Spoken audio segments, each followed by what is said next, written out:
Dave. Blockbuster Tober is on this week. Oh my gosh, this weekend, October 5 and 6, 2024. I'll be there. Jess, will you be there? Let me check my calendar. Yeah, I'll be there. Oh Matt, will you be there? Yeah, I'm going to be there. And it's so exciting because also this week, Blocktober begins. So there'll be episodes in your feeds that are Blocktastic. Yes, Matt, it will be Blocktastic. And we're talking about Block Live this weekend. You can watch the shows anywhere in the world. These are live streamed. You can tune in on the Saturday to see Book Cheat and then a Do Go On episode, one ticket. Then you can tune in on the Sunday to say Who Knew It with Matt Stewart and Do Go On, separate ticket. But if you buy both tickets together in the same transaction, I'm told, you get an automatic discount. Ooh. So it becomes some sort of super ticket, like a Voltron type situation. Exactly. They come together and you can watch it live. Like me and Voltron, they come together. That was just a memory of me when I was in an orgy with Voltron. And you can watch it live or on catch up, and you can get tickets at dogoonpod.com.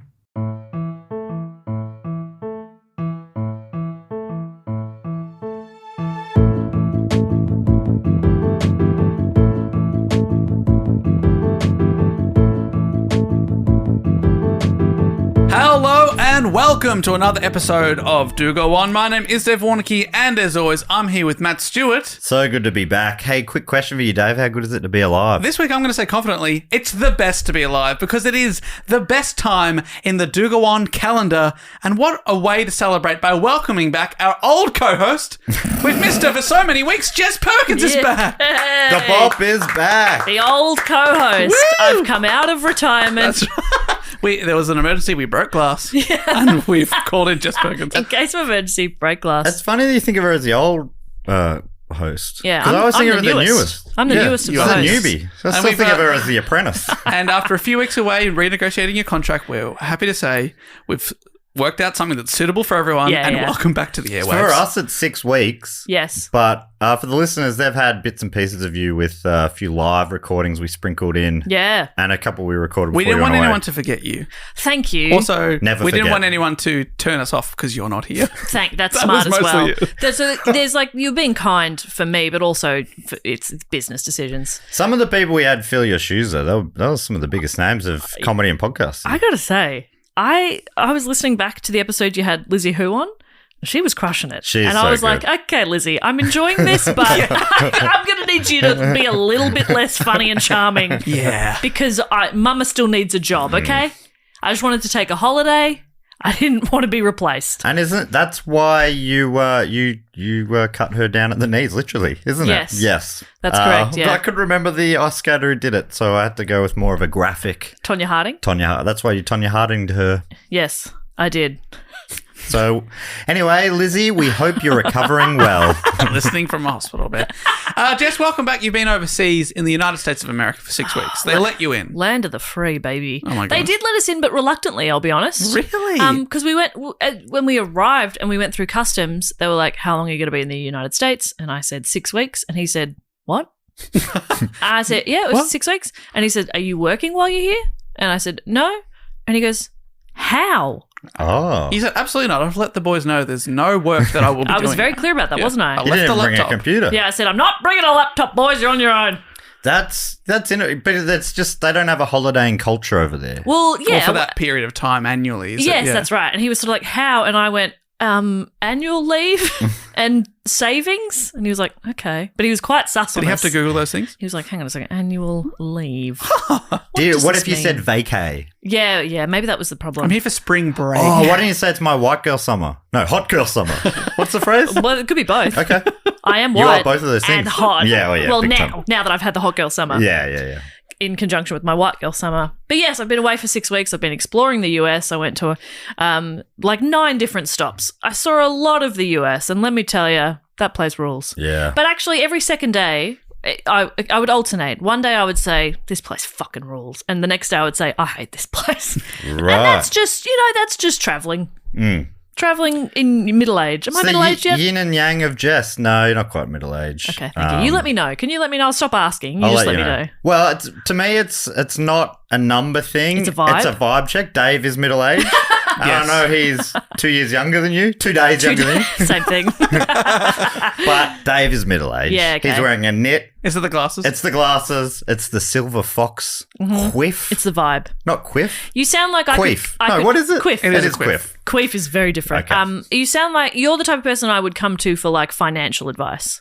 Fantastic. You know, and I don't think you'd come to me for that. No. Oh, God, no. The You just spent financial 6 weeks in the US. You're an idiot. the financial advice the way I'd describe Dave's financial advice would be sound.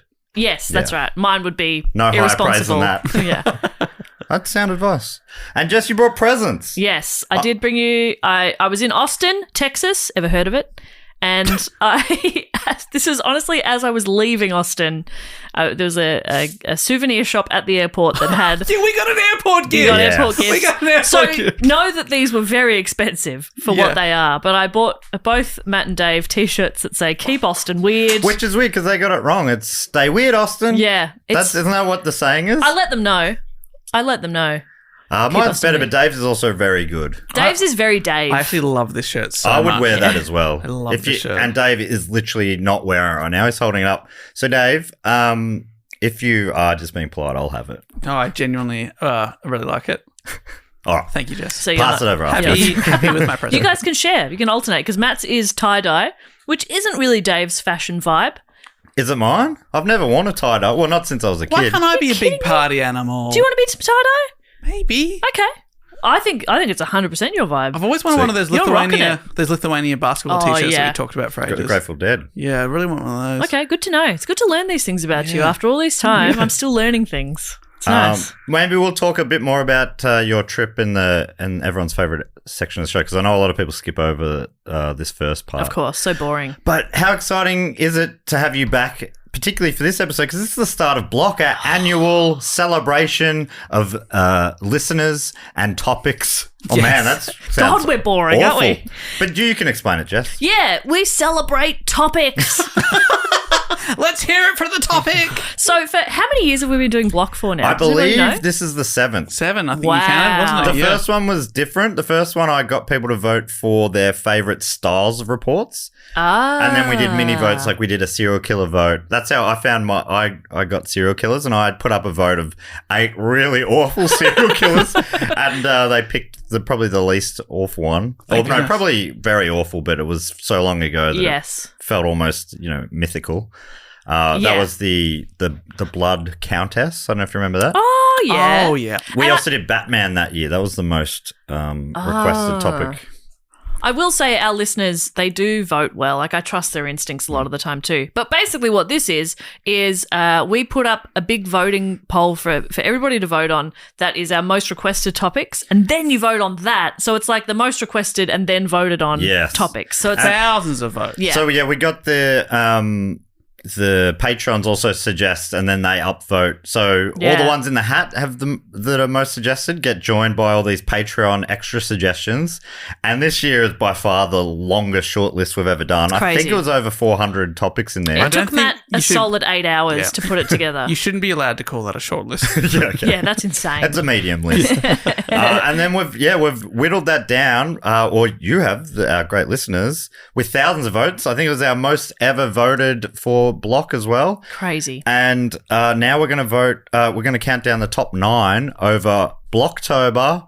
And in the last few years, we started annexing November into Block as well. So, which is, I think Dave dubbed Blowvember. Mm-hmm. Is that right, Dave? Right. Yes, Blowvember. You think about it, these are our blockbuster topics. So this is your first block. Welcome aboard, my friend. Fantastic time to be joining the podcast. And can we quickly say something? Yes. And that is, for the first time ever, you can see a Block live. Oh, yes. Oh, this shit. weekend. Yes. We are celebrating Blockbuster-tober. This is the first episode of Block, I believe the 9th most voted for topic, but we're doing a couple this weekend on Saturday and Sunday, October 5 and 6, 2024, and you can watch in studio or on stream. And to celebrate Blockbuster-tober, each day there's another podcast as well on the same ticket price. You get a book cheat on the Saturday, Who Knew It on the Sunday, and my goodness. And the guests we've got for both of those are Blocktober fantastic. Yeah, Yeah, some it's red hot. three favourite guests of the show. Yeah, so the three of us will be on all 4 episodes, but also Dave's got Kirsty Wiebeck, the horniest podcaster in the biz. Yeah, she's one of the horniest guests many years in a row now. I'm also Book just Cheap. excited to catch up with Kirsty. Yeah, She's Always so fun. She's always on the road. Yeah. Or on the sea because she does a lot of cruise ships. Does a lot of cruises. And then joining us on Who Knew It on the Sunday is Zach and Big Wet Mish Wittrup. And yeah, Zach, we're still trying to hone in on his nickname. We've got a few.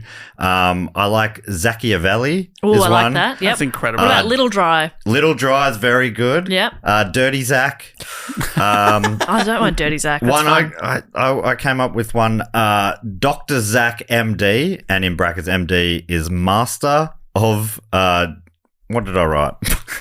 That's pretty catchy. Very memorable. Very catchy. Master memorable. of what did I write? Deceit.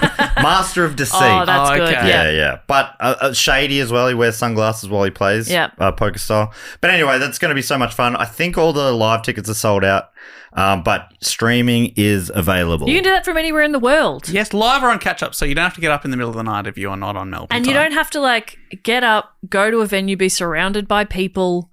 God, I'm really showing a bit too much of myself here. You can sit on the couch in your comfy clothes. That's right. And eat whatever kind of snack you want and Yes. just watch some fun comedy. But are if you kidding me? If you are in Melbourne, like, oh, I'm shut up, I missed out on tickets, there are probably tickets still available to some of the other shows. Yeah, there's a whole bunch of shows that are part of this entire festival, which is going to be so great here at Stupid Old Studios, And who we absolutely adore. Bodriggy, our favourite brewery here in Melbourne, is doing a pop-up bar as well. So good. With one of the brewers, James, who's a legend of the game, is going to be serving you himself. James is great. He doesn't normally waste his time doing that. He's a brewer. Yeah.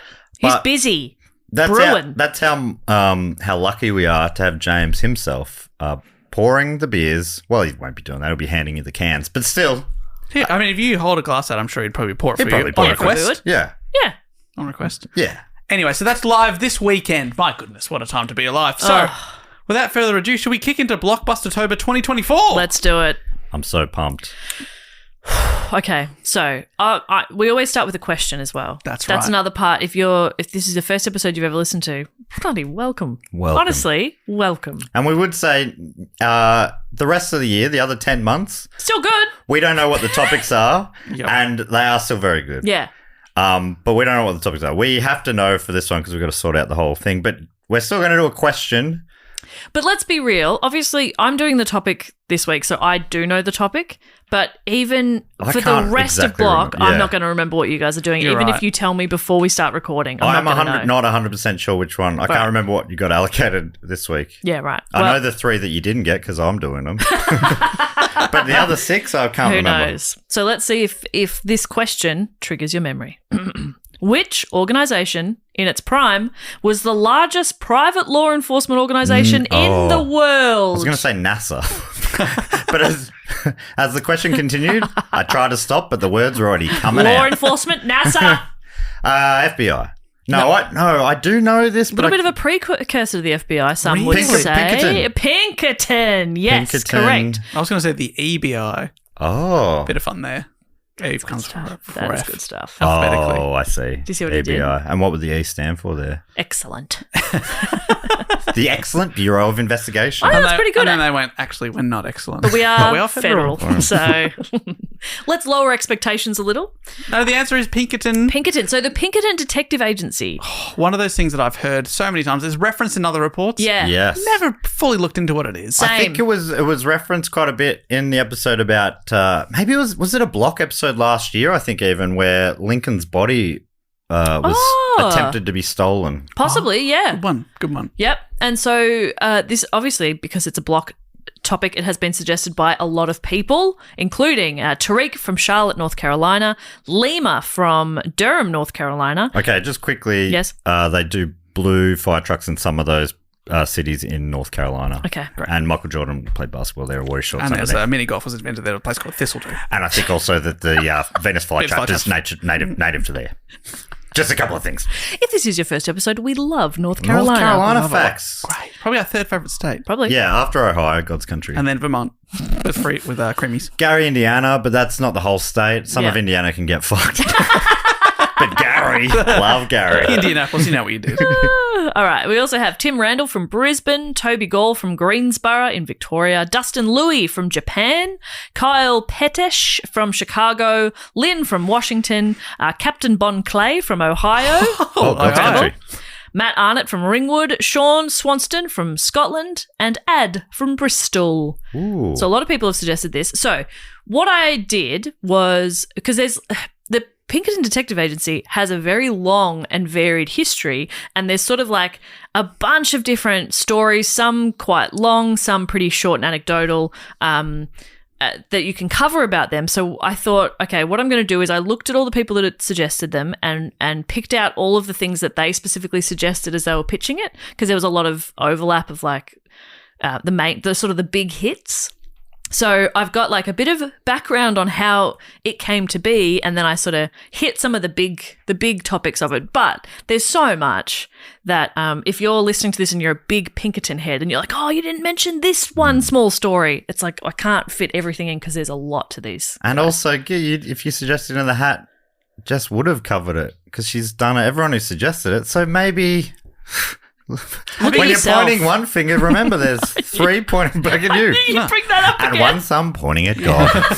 You bring that up. You're going through a real phase with the I pointing have used thing. that a few times Yeah, you lately. point a finger. Well, look at the Pinkerton, the pinky finger pointing back at you. Whoa. You dog. Pinkerton, the Weezer album, is that related? And is Maybe. there an album called Pinkerton by Weezer? Two questions. I think That's a there- two-parter. Yeah, that's the thing. I'm going to throw to Dave to Google that one. Okay. Yeah, that's a Weezer My album. nails are too long. I can't type at the moment.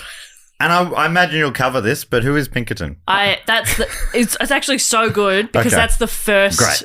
subheading I have. Fantastic. So that's very convenient. I'm glad that makes me feel validated that I've structured this podcast in a logical way. You have. So that's a relief. You have found the Weezer album? It is the second album, which I believe at the time was panned, now reassessed in Ah. and critical acclaim. That's kind of what I'm hoping for in life. Mm. Like at first people are like, eh. And then later they go, you know what? You know what? She was all right. She wasn't that bad. She wasn't that bad. If you could get past the stench, she was okay. What about this? It received mixed reviews. He's The not saying stench. anything about my stench. Well, obviously, Rolling Stone readers voted that the third worst album of 1996. Really? And you, the third worst smelling person on planet Earth, 1996. 96, 100%. Third worst album. Yes, brutal. That's the kind of, it's such a nonsense thing. Like, you've listened to them all, have you? Exactly. Well, you now- listen to a high school band from this tiny little town or something? Yeah, sure. And now several publications have named it as one of the best albums of the entire 1990s. Yeah, that is my goal in life, to have that kind of... Interesting. What were the songs? Did it have that one where he goes, "Ooh-ka-doo." Did it have that one, El Dave? Scorcho. El Scorcho was the first Yeah, single. okay. Well done! Does it say? I was like, there's no way he's going to know the name of the song, and you got it. Okay, so Matt's question, Dave, was who is Pinkerton? Yes. A fantastic question. Great. Pinkerton is Alan Pinkerton. Ah. Born in Glasgow in 1819. He left school at the age of 10 after his father William passed away.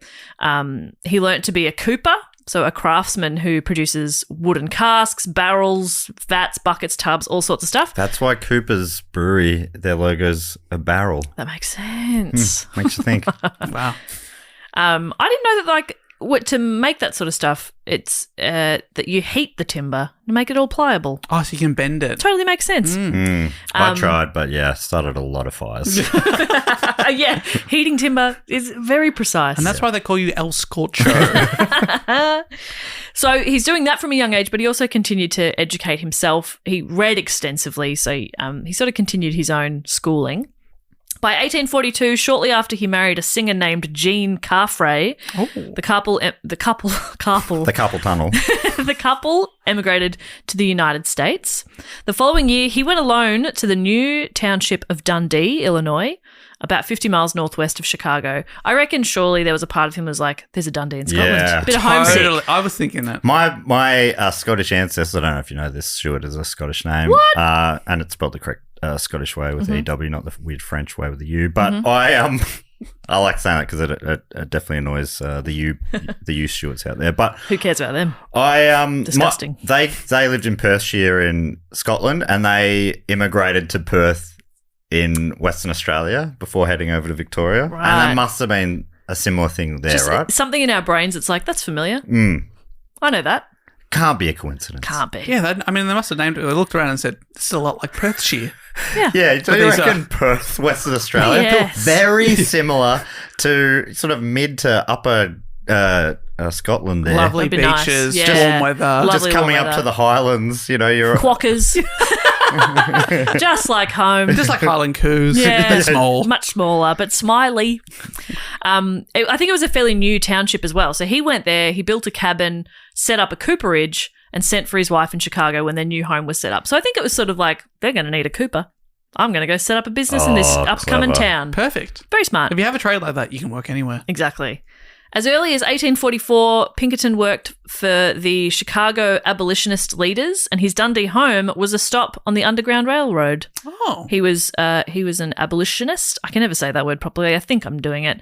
We would have talked about the Underground Railroad in a couple of episodes, definitely in Harriet Tubman. But to refresh anyone's memory, it was a network of secret routes and safe houses established in the US, and it was used by enslaved African Americans primarily to escape into free states and from there to Canada. So it was this kind of like secret path you could go on, and safe houses that would look after you and hide you, basically. So he was a stop on that path. So one day, while walking through the woods around Dundee looking for timber that would be suitable for barrels, Pinkerton came across a group of counterfeiters.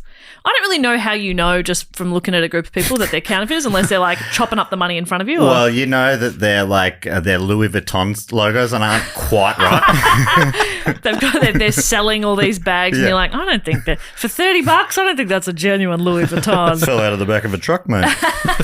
No, top quality. This is top quality, all legit. That was very exciting. I remember my sister-in-law, when I was early teens, she went to Bali and came back with like a little Louis Vuitton purse for me. The zip so stiff and barely working, but I was like, oh la la-di-da. So apparently he did a little bit of surveillance on them. He watched them for a little bit, gave that intel to the local sheriff, who quickly made several arrests. I didn't realize. So cooperage also involves narkery. Yeah. Absolute narc. Yeah. My goodness. According to PBS, the resulting celebrity led to his appointment as a deputy sheriff and then Wow. special agent for the US Post Office, where his success in catching criminals continued. Stop. I'm an officer of the law. Oh, really? For the post office. I'm going to keep going. I'm going to keep running, actually. I'm good, man. Thanks, dude. I don't have any letters to send. See ya. That's not a gun, that's a stamp machine. Yeah, I don't. Here's the thing. This is where it's pretty funny because there wasn't a lot of detail into it. It was just like, yeah, so he told the cops about the counterfeiters, and then they were like, you should be a sheriff. And it's like, I don't know if, but okay.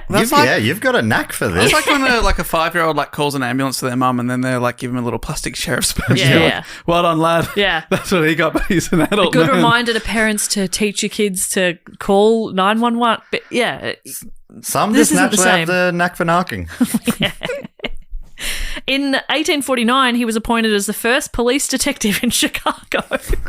Because he stumbled upon some guys one But time. it seems like he was pretty good at Yeah. piecing stuff together. But there were Like, no police detectives before this.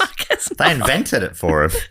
I mean, it was a different time. it feels like he saw a crime and was like, who do I call? Oh, there's no one to call. Well, I guess I'll be the cop now. Yeah. Do you want to be the first one as well? Like everyone else, like, what does that even mean? You're under We don't arrest. Yeah, okay, mate. I'm actually a detective. It's different. All right. What is that? What? I detect things. Oh, you idiots. Gosh. Anyway, you come with me. No, I'm not. No, I'm not. No, but I'm a detective. Okay, mate. I don't know what that means. You have the right to remain silent. You have the right to fuck off. Yeah. Counterfeiters were big then, though. That was a big part of the Lincoln Body episode. That was all to do with counterfeiters. It was like the big crime back Oh, then. yeah, Yeah. The plate Yeah. they were using. Yeah. Probably a bit easier to counterfeit money. God, we have it tough now. I know. Crime's harder now with all the CCTV and the paper trails. Yeah, and and Louis DNA. Vuitton's logo is so Oh. complex Yeah. now. Doesn't it have like a hieroglyphics on it? Not hieroglyphics. What am I Yeah. saying? What do you call that thing that looks like it's standing up? Holographics. Holographics. looks like it's standing up. Holographic pyramid. That's what he meant. Dave, thanks. It is so good to have you here translating for me. Recently on the book cheat episode, he was so far off the mark, but I explained, I think this is what you mean because of this, this, and this. And he went, yeah, that's right. And AJ, I guess, said, that was actually really beautiful. You've worked together for so long, you know what he means. Yeah. But sometimes we don't. And that's when you're floundering and I'm like, I just have to let him drown. I don't know. Help. Yeah. I can't, he's too far out. I can't throw the ring to him to get him back in the boat. Please. He's paddling. I'm like, I can't. I'm not a good swimmer, mate. Anyway. Please. The thing that stands up. What, a dog? A very talented dog? I don't know. You know, when they can really maintain it, you're like, bloody hell, that's impressive. Oh, that dog's been standing for ages. Is that dog okay? In 1850, Pinkerton partnered with Chicago attorney Edward Rucker. Incredible name. Oh, my God. Any relation? To Alan Ruck. Maybe that's where Alan Ruck gets his name from. Alan Pinkerton, Edward Rucker. Put them together, what do you get? Alan Ruck. That's good stuff. They formed the Northwestern Police Agency, which later became Pinkerton & Co., and finally, Pinkerton National Detective Agency. Pinkerton used his skills in espionage. I don't know where these espionage skills have come from. He's a Cooper. Born with them. To attract clients and begin growing the agency. The Pinkerton Agency began to hire women and minorities shortly after its founding because they were useful as spies, which is a practice that was very uncommon at the time. Yeah, no one would suspect them. Yeah.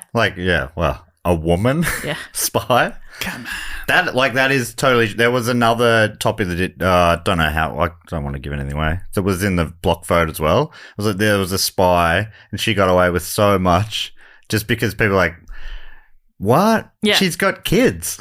Yeah. How could she be a spy? So, people are telling her information and stuff, and she's like, oh, yeah. They're like, well, we know we can trust you. You're certainly not a spy. You don't know anyone except for those kids. But we had that with, was it Josephine Baker, the showgirl spy? Yes. She was, a famous actress, singer, showgirl, and so people were like, we'll tell her everything. She could get into hard-to-reach places because of her celebrity status, and then she was just feeding information out. It's wild. Yeah, it's like a really good toothbrush. Get into hard-to-reach places. That's right. Unless you got a flip-top head. Remember those ads? Yes. No. I thought you were going to explain a bit more, but that's right. There was a cartoon, a Colgate guy. He's like, for those, unless you got a flip-top head, and then there's a guy whose head just flips off so I can brush over. It's his head. I thought you meant the toothbrush was a flip-top, and I was like, well, that sounds like it would be really good. No, it's unless you do. Then you'll need Colgate toothbrushes or whatever the brand was. Because nobody has a flip-top head. And there was a flip-top head going, oh, fine. What do I use?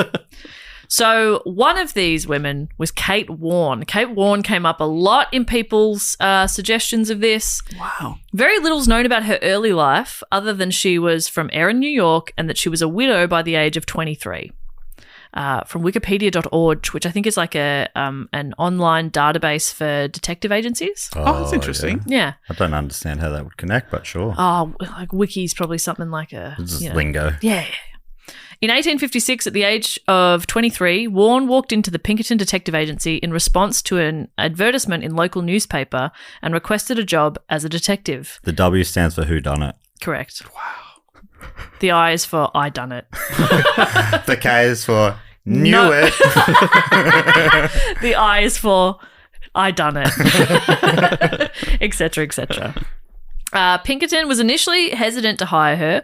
However, Warne convinced him that her undercover skills would be helpful. Pinkerton Company records reported Pinkerton as declaring, "It's not the custom to employ women detectives," and noted that Warne argued her point of view, adding that women have an eye for detail and are excellent observers. All right, but the ad didn't say, we want women. And then when she came in, they said, we don't want a woman. It said, we need detectives. Okay. And she was like, me. And they went, no, you couldn't. But her argument swayed Pinkerton. She must have done stuff like, I can tell that you got up on the left-hand side of the bed today with the way you're walking. I did get up on the left-hand side of the bed. I always do. The right side's up against a wall. How does she know this? I have no other way. She's good. God, she's really good. She proved to be very useful, very capable. She helped Pinkerton with an embezzlement case in 1858. A company called Adams Express Company, it was an investment firm, suspected an employee of embezzlement. So Kate went undercover and befriended his wife. The two women became friends. Kate was able to get information about the embezzlement and the location of the stolen money.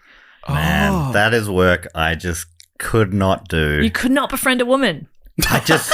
Yeah, good luck, mate. I've never seen him do it. He's tried, and it's embarrassing. Hey, what are you doing later? Piss off. I don't know you. Shit, he just keeps getting pepper sprayed. Yeah. And you know what? It's because I hang around with Jess too much and I have the stench. Would you think it'd help, having a woman's stench on me? Nah. But no, it doesn't. A woman's smell? Maybe. Yeah, but a stench is a stench, Oh, babe. my gosh. You can't get rid of the stench. But Good do luck. it like befriending someone. So Yes. I and just knowing that couldn't. you're just going to screw her whole life over Yeah. the whole time, and you get closer and closer. Are you screwing her whole life over Her if whole they've life. embezzled? Like, if Well, they've her done a husband's crime? probably going to go to jail. Yeah. Well, that's going to, I mean, it will upend her life, and she's supposed to be, she thinks you're her Yeah, good yeah. friend. I'd feel bad about that. Oh, not for yet. sure. Possibly. You're probably doing the right thing, I guess. Yeah. But I just couldn't. Yeah. I couldn't do the right thing. No. In any circumstance. Never. You'd Plus, find I'd out. be the embezzler. Yeah, you'd find out where the money is and be like, "Can I have some?" Yeah, you'd be like, oh my God, this scheme's actually awesome. Yeah, Yeah. this is great. This is really profitable. There's so much more profitable than the detective agency that's hired me to talk to you. I mean, Here's the thing. We're on to you now because you've just told me everything. If you give it to me, I'll hide it Yeah. yes. even further. And I'll tell them, nothing to see here. No, it's not them. Yeah, you made It's a not them. mistake. And I'll be wearing a gold-plated tie. Yeah, but they won't suspect a thing. Really rigid tie. But she works with men. They're not going to notice what she's wearing. Yeah. This seemed insane to me, given the time, because this is 1858 or something. Of the $50,000 stolen, Whoa. 39,515 was recovered. So they got most of it back. But doesn't that seem like an insane amount of money back then when like a house would have been threepence or something? Yeah, that's a lot. That's so much. How many pence? Thrup. Ah, shit, I'm a thrup short. Oh, You mate. guys got a thrup I can borrow? Trying to buy a house. I'm trying to buy a bloody house again. Yeah. My coin pocket is, it's almost empty. So I kind of have to, Gonna have to return to one of my other houses. I'm going to have to go look in the couch. Chris, trying to really need to buy this house. Well, yeah, 50,000. I reckon they seems probably too would have got much. away with it too if they weren't so greedy. Yeah. Just take 5,000. Hey, that sets you up for life back then. Surely, I have no concept of how much money was back then, but it feels like that's often that's a lot. the thing we've found that undoes criminals is greed. Yeah. Never know when to stop. It's the cliche in the movies, one last job. Yeah. Come on, do one less job. The last one's the one you get done for. So the husband was sentenced to 10 years in prison. See, her whole life upended for a And decade. Jess is fine with it. I'm okay with it. Oh, wow. Because you did the right thing I'm on a- paper. I'm very moral. That's right. If they're doing the right thing is supporting a large conglomerate company to Yes. maintain. Yeah. And the Pinkertons make really good decisions forever. Oh, great. Let's just put So that. this is going to be one of those episodes where there's no sort of moral grey areas or anything. It's a great guy. I mean, he sounds like a great guy, helping the Underground Railroad. Yeah, he does sound making good. barrels. He does sound good. Great. So far, so good. So far, so good. okay. Another, like, there isn't heaps known on Kate. I'll talk about that a little bit later as well. But this was just literally like a couple of sentences I saw. So I don't have details on these, but I really wanted to include them because I think they're kind of funny. So another time, Kate went undercover as a fortune teller and convinced a suspect to reveal information. That's good stuff. That's pretty good. Like, I think I read that like Pinkerton hired her like a space to like set up a little shop as a fortune teller. That is And it worked. incredible. It's really good. And that kind of thing, you would have thought that would have been the end of fortune telling. Why would anyone go back once that hits the news? Oh, you're gonna tell, you go on a fortune teller and say, oh yeah, tell us a bit about yourself. Yeah. What are you up to? What do you want to know about? Where did you hide the money you stole? I don't think I'm never going to go a fortune teller again. I don't think I can trust them Anymore. anymore. Yeah. I'm cancelling tonight's They appointment. had a great run. Oh, Yeah. you're really looking forward to it. Yeah, I was going to tell them. They said, I've been going to them a lot. Yeah. And I've told them everything apart from where the money is, which I was going to tell them tonight. But I don't think I You're will not going now. to? No. But you've told them your PIN and your internet banking details, Yeah. right? Okay. And my mother's maiden name, Yeah, good. All which I'm right. sure I've said on this podcast as well. Oh, yeah. Yeah, we've definitely. I think podcast doing a long-term podcast is basically slowly doxing yourself. Absolutely, yes. And also like supplying an AI with hundreds and hundreds of hours of audio of you talking. Yeah, that's scary. Yeah, we've made some huge mistakes. Yeah. But we're too deep in it now. Yeah. Oh my God. Well, are we going to stop now? What? How dumb would that be? Yeah. I don't have any other skills. Oh my God, we're trapped. This is the only job I can do. AI's got it already. Yeah, we may as well we'll dig our way out. Give him more. Exactly. And if the AI wants to start making the episodes for us, Ooh. we can have a holiday. Yeah. We could all have a holiday. Yeah. Yeah. We'll go travelling together. Wow, that'd be fun. I'd want some time. Do you think alone. AI could come up with this? This solid gold? Something this good? Yeah, I don't know. Imagine Something as good as you being like, the thing that stands up. Yeah, I don't think AI could be that stupid. Imagine if it gets to a point though where it could make a pretty convincing podcast for us. That I'd feel a bit shit about. Yeah. I'd be like, oh, I don't. It We are probably isn't that useless. far away. Yeah. So that's just another one of Kate's fun little undercover adventures. That's awesome. I love Kate for that. I love Kate. One of her most famous undercover roles was one that involved a certain bearded, large hat-wearing president. Oh my God. Who? Are we talking about Taft? Oh, was it Taft? Are we talking about Taft? It's not Taft. Oh, Taft in the bath? I'm so sorry to disappoint. It's not Taft. Oh, was it Ulysses S. Grant? It wasn't Ulysses S. Grant. Was it not Taft because he didn't have a hat or a beard? Maybe. Does he have the mustache? He had a mustache, He had a big though. mo. Him and Lincoln together make one full beard. They make one Ulysses S. Grant. Wait. Him and who? Lincoln, oh, he's some other guy. Don't worry about it. Wait, is that relevant to this somehow? Wow, maybe. He stands up. Lincoln. He stands up. He stands up on his hind quite legs like his tall. whole career. Quite tall, Famously. isn't he? Yeah. Big tall man. Big tall corpse. Big as tall we corpse. found out last year. Yes. He died? Oh, I'm so sorry. You had to hear it like this. Remember? Well, in 1861, Alan Pinkerton was hired by Samuel H. Felton, president of the Philadelphia, Wilmington, and Baltimore Railroad, That's catchy. to investigate secessionist activity and threats of damage to the railroad in Maryland. Two quite different things. Or I guess unless the secessionists are trying to stop the railways. They're like, oh, we're separate now. You can't even get a train here. So we've talked about this before, I'm sure. But Western Australia voted successfully to secede in the 1900s, I think, 1800s. Really? And You say we've talked about it. It doesn't mean I remember it. yeah, and that went to, they needed the Queen to like rubber stamp it and she just never got back to him.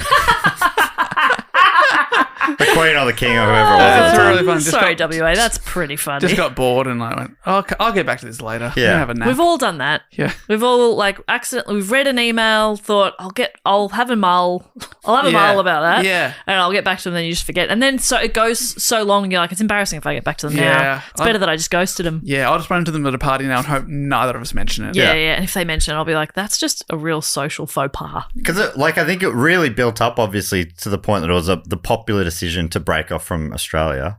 And then in time, they sort of came around to being part of Australia again. So otherwise, they probably would have pushed it further. You know what? Now, I can't imagine us without them. I love those brutes over there. I those love 'em big, all. beautiful lugs.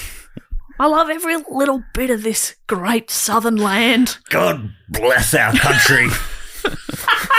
This sunburnt land of ours. I imagine it's the same in America, though, where these people are trying to succeed. But 150 years later, they're probably like, thank God we didn't do Everyone in Probably. America's trying to succeed, Dave. Yeah. But I know, we're talking about seceding. I Okay? find this word so hard to say. I'm going to say it wrong.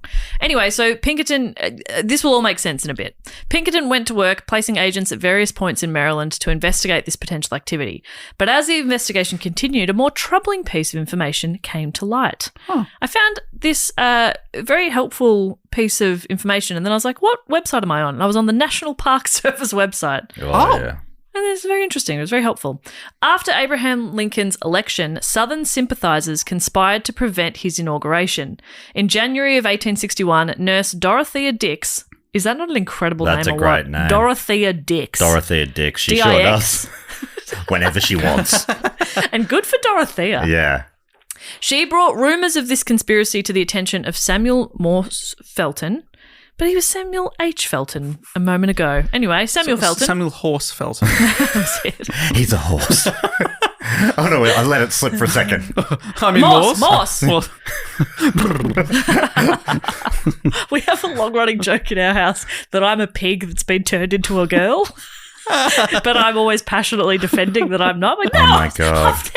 I've never eaten out of a trough. What are you adds talking about? up. That adds up. It's a really fun bit. You've let it slip. I know, that's a mistake. oh, pig girl. You shouldn't have said that on the podcast. Now I've got that. We are not changing my name in the group chat to Pig Girl. All right, and change. No, I'm currently Girl Boss. What am I? You don't see your own. Battle so. Pope, I think. Battle- Still pretty good. And I am, you're Battle Pope. I don't know what you are. Jess is. Oh, you're Thick-Set Todd. Oh, my God. I don't remember where these are from. No, we never do. I think Thick Todd is It was a about a Patreon's toddler. dog. Yes. Who we thought was a human for a while, and then it was revealed that it was a dog. We thought it was a gigantic toddler, and we were like, oh my, something's not Big right Todd. here. So It's a what are you, dog. Pig Girl now? No, I don't want to be Pig Girl. She protests too much. Pig Girl Boss. Pig I'll Girl Boss. compromise. Boss Hog. Boss Hog. All right, you're Boss Hog. Anyway, so Dorothea Dix, she told them that there were this rumours that Southern sympathisers were conspiring to prevent the inauguration. So she met with Felton, told him that she'd heard that Southern forces were preparing to seize Washington, D.C. She also revealed that they planned to cut off the railroad lines in Baltimore. And this is a quote, Mr. Lincoln's inauguration was thus to be prevented or his life to fall a sacrifice. Oh. Upon learning of these reports, Felton called in railroad detective Alan Pinkerton. So Pinkerton believed there might be some truth to these rumours, so he gathered several of his detectives and began to investigate. Pinkerton and several of his agents, including Kate Warne, infiltrated meetings of a secret society. This group was the Knights of the Golden Circle, who planned the creation of a new nation dominated by slavery. Warne and Pinkerton learned that they planned to kill Lincoln when he arrived at the Baltimore train station on February 23rd. Whoa, how different world history or modern world history would be if that succeeded. Yeah. Because I don't think I ever really put it together, but you know the whole birth of America, how, you know, they if they got done, like if America didn't win that Civil War or that Revolutionary War with England, you know, Washington, everyone would have been killed as traitors. They would have been hanged. And but it's so funny to think they could have been a slave nation. Isn't that bizarre? And I'm pretty sure like the president before Lincoln and the vice president, which I think I probably will speak to in a sec, they were all they were part of this Knights of the Golden Circle. Such just the name itself sounds so creepy. Yeah. It sounds like the bad guys in a Tintin comic. Yes. Yeah. And I just did a very quick like Wikipedia read, and I was like, oh, this is weird and full on. But they were very pro-slavery, and they wanted to. It was like parts of Southern America, but then also parts of like the Caribbean and. That was going to be the nation. Yeah. It made this sort of big circle area that they were planning on sort of dominating. And they just didn't like the whole idea of land of the free, which is what, you know, America kind of is called at the moment. Yeah. They wanted land of the slave. Yeah, isn't it? That's a big rebrand. Like, isn't it just like if that had happened? Imagine how different the world would be. It's bizarre. You'd like to think it wouldn't have lasted long in the context of the wider world, but who knows? Who knows? Maybe it would have changed everything, and we'd all be slaves. So weird. So, and you never would have become a girl. You'd still be a pig. It could have changed everything. I was like, the fuck do you mean? Because I was a pig. I understand. You would have just been a hog. I'm not a pig. I was a pig. Yes. This is a big butterfly wing moment to change you from a pig to a girl. I regret telling you that. It's just a fun little story at It home. is a fun little story now at work. Little pig girl. Little pig. I'm not that I never was. That'll do. I don't love rolling in mud. The secessionist plot was said to be that when Lincoln was passing through part of Calvert Street Station, a fight would occur, resulting in police officers rushing out, leaving Lincoln entirely unprotected and at the mercy of a mob of secessionists that they would surround him. They'd knock his hat off. And he'd be like, no, I'm so embarrassed. And now my hat's all dusty. I look short now. Oh, no, I've got hat hair. Don't. Give it back. It was further alleged that a small steamship had been chartered, sitting in a nearby river, on which the murderers would flee and travel immediately to the state of Virginia. Which is part of the new country. And so they're just cutting off and leaving the rest. They're saying you can have the rest of existing USA. I think so. Right. I didn't look because that's what seceding is, right? Yeah. They're not. It's not a takeover. It's just we want these bits. These are out. We've already got where we live. We don't want to be a part of you anymore. Yeah. Fascinating. I know it is. So back to the National Park Service. On February 21st, 1861, Lincoln's inaugural train arrived in Philadelphia. Around 100,000 people welcomed the president-elect, and his carriage rode through Philadelphia to the Continental Hotel. After arriving at his hotel, Lincoln had a very busy schedule that included speeches, a public reception, a concert, and fireworks. Sounds like a beautiful day. That sounds... Is he giving the concert? Yeah. Viola. Viola. And now some tap dancing. Lincoln rocks the vote. And he's a beautiful performer. I think if he knows that there's like people are out for his life, fireworks is a wild way to celebrate. I'm not sure he knows yet. We're gonna give you a great time to shoot us without anyone really noticing. Yeah. Like in Bang! Although like those Prison Break movies where they break out. I'm thinking of Shawshank. They break out on a thundery night so they can do the smashing when the thunder strikes. It's just smart. Just smart. Just like these secessionists. Very smart people. And I'm sure we're going to keep hearing that now. Yeah, we're gonna really be on their side. Around 10:15 in the evening, Lincoln prepared for bed, but received a note to urgently go to the room of his advisor, Norman Judd. So he does that. 10 minutes later, Lincoln entered the room where Judd introduced him to Detective Alan Pinkerton. Lincoln listened as Pinkerton told him that when his train pulled into Baltimore, a mob would be waiting to murder him as he changed trains. Pinkerton urged Lincoln that he should instead leave for Washington, D.C. that night. While Lincoln was concerned, he declined as he wanted to speak at Independence Hall in the morning, but said he'd consider the warning. He was like, well, okay, thanks. Yeah, taking it on board. Yeah, cool. Roger that, but I've got stuff to do. It's kind of amazing that he got the reception from the president himself. I know. Yeah, well, that must be how much Lincoln's people believed Yes, Pinkerton. And he must be a pretty respected guy. Yeah. But also I think things used to be different. Like you used to be able to walk into the White House, like it was early on, it was like this, I'm of the people and it's all, I'm walking down the street and stuff. That's why I guess some of those assassinations happened in the olden days because people could just walk up to him. They're one of the presidents who got shot. The guy just walked up to him and shot him point blank, which obviously this is all before the Secret Service and stuff. Yeah. But can I just say, I was firstly quite surprised at how close I was able to get to the White House in DC. You could just get up to the gate. I was like, it's right there. Right. But also, Secret Service, they have Secret Service written on their backs. Oh, that's... I was like, it's not very secretive, boys. Well, and you're holding a big fucking rifle. I think I know who you are. That's nearly everyone in America, though, isn't it? But think about it. Bit of fun. They're decoys. True. Oh, they're just actors. I'm sure there were plenty of Secret Service that I did not suspect. Yeah, they're just hiding. Yeah, guys, like, hot dogs! Come get your hot dogs! And I'm like, that's just a hot dog guy. Yeah. But he's a head honcho. Every person, you were the only one there, including your partner, you were the only one there who wasn't Secret Service. Whoa! Yeah. It was all put on for you. But they were onto you as well. They knew what you were trying to do. Me. Yeah. And when Joe Biden came out to shake your hand, that was a lookalike. Yeah. They knew what I was trying to do. Trying to find the Cheesecake Factory. Yeah. To get some cheesecake. Now, are we still doing ad jingles? Cheesecake, munching on a cheesecake, munching on a cheesecake. Cheesecake shop. We all go crazy over cake at the cheesecake shop. Yeah. Wow. Are we still doing that? Yeah. Okay. Do you think that's the international... Is that an Australian franchise of an American company? No, Cheesecake two different shop? things. Okay. One's a factory. One's a shop. Very different. My God. I'm Cheesecake so Factory, sorry. like full sit-down dinner. Oh. And they have... Of cheesecake? No. Yeah. Oh. Yeah. They do a bit of everything. But everything includes cheesecake, right? Oh, yeah. You got to get the So cheesecake. your bangers and cheesecake. That's right. Parma and cheesecake. Yeah. Pasta and cheesecake. Instead of sort of chips or salad, it's cheesecake. Cheesecake. Of course. Tomato soup, no spoon. Dip is in a bit of cheesecake. It's Cheesecake Factory. Yeah. Are you stupid? They put a bit of buttered cheesecake on the side of your Beautiful. pumpkin soup. Delicious. Lovely. Dip it in. Delicious. Absolutely gorgeous. Cheesecake. That's a confusing bit of branding, I reckon. If you're going to serve everything, Come on. don't call yourself the Cheesecake Factory. I will not have Cheesecake Factory slander in this podcast studio. Oh, am I slandering it? I fucking love Am I the Cheesecake slandering Factory. it? You know what? I love a Am I place slandering it? that's that chooses a few items and they're really good at it. I've just looked up the Cheesecake Factory. Over 250 menu items, freshly prepared from scratch to order every day.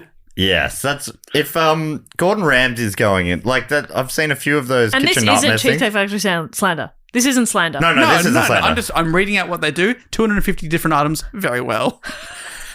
If Gordon Ramsay goes in there, he says, "We're chopping this back. Do 3 things well, maybe cheesecake, and let's get rid of the rest." Probably 100 of those 250 things are different types of cheesecake. There's so many different types of cheesecake. I went to a pub for a pub meal last week, and they needed the Gordon Ramsay touch. Yeah. I ordered the curry. It's like, hello, flavour. Where are you? Hello, it's a curry. Okay. I can't taste it. Pub should have 1-page menu.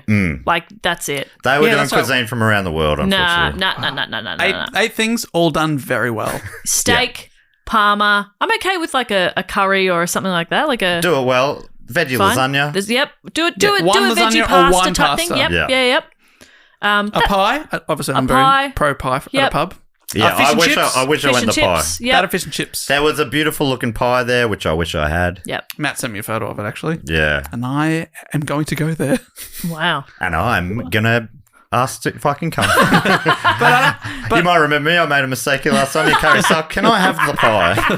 I won't be having the curry again. That sucked. Anyway, sorry. Where are we up to? Oh, yeah. Lincoln's like, thank you so much for letting me know. Really appreciate that. I'm going to go to bed and then stick to my original plan. Thank you. But before he could go to bed, Frederick Seward, the son of his future Secretary of State, arrived bringing a letter from his father that also told of a threat against Lincoln's life in Baltimore. Okay. So 2 separate entities have come across this information and been like, I think you're a threat. And that second warning helped convince Lincoln that the threat was real, and he agreed to alter his plan to protect his life. let's be fair. That's not 2 things. He's ignored the first guy. Yeah. Going, let's get this crackpot out of my sight. Yeah. And then someone he actually knows to send a letter. He's gone, okay, I'll listen to this guy. Yeah. We all have people we know who, if they tell us something, we go, oh, yeah. But in the back of your head, you're like, that's probably bullshit. And then if somebody else confirms it, you go, oh, okay. Yeah. Well, I guess. We have someone who is posting on Facebook or something saying, repost this to protect your identity. Yeah. I go, okay. As I hereby declare. That I do not wish for my information to be sold. And we say, thank you so much, Auntie Doris. Yeah, you've done really well there. That's definitely legit. Then if Dave Warnocky says that, I'll go, okay, the Dave is aging quicker than I realised. Geez, Dave is middle-aged. I think he's also been hacked. Yeah. So a new plan was formed. Lincoln would meet Alan Pinkerton in Philadelphia and take a secret train to Baltimore. Oh, Lincoln's going to now team up with Pinkerton, be under his Pinkerton's protection. like, yeah. Wow. Pinkerton and his detectives are going to basically usher the president-elect out Cool. safely. Big job. For protection, they selected Ward Hill. Wait, his name can't be Ward Hill. Maybe. I think they selected Ward Hill Lamon. Oh my Or God. Lamon? Lamon? No, Lamon. A burly friend of Lincoln's from Illinois. Governor Curtin, concerned about Lincoln's security, asked Lamon if he was armed. Lamon then at once uncovered a small arsenal of deadly weapons, showing that he was literally armed to the teeth. In addition to a What's pair he got? Well, Sorry, I'm so excited. I'm excited. Sorry, Jess, Dave's got a question for you. If you could shut up and let Dave ask his questions. sorry, Dave. Like, sorry. I'm just like, my mind is running wild. You're I'm like, sorry. I just like the idea of like, are you sure you're going to be okay? And he just like opens his Yeah, that's what I'm jacket. thinking. Yeah. What's in there? What he did. You're picturing them popping the boot. You know Yeah. the scenes in the movies where, Oh. do we have any guns? Oh, we got guns. Yeah, Like, press pop a the boot button up. and the Yeah. thing just goes, Yeah. Sorry, Lamont. So good. Please, I'm so excited. In addition to a pair of heavy revolvers, he had a slung shot and brass knuckles and a huge knife nested under his vest. Huge got a big knife. huge- It's so funny. He's got a knife, he's got brass knuckles, he's got multiple guns. He's like, I think he'll be right.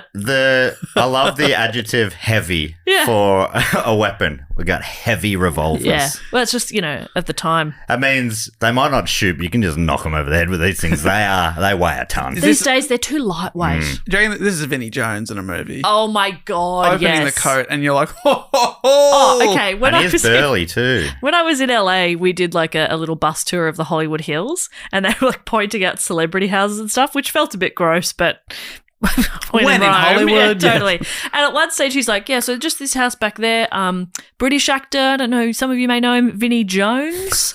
And everybody on the bus is fairly quiet, and I'm going, oh! And he's like, yeah, he's in a couple of things. And I was like, he's in everything, Vinnie Jones. I was very excited about that. Cool. Then other times he's like, that's Jennifer Lawrence's house. I was like, don't care. Keep driving. Show me Vinnie Jones. They're both X-Men.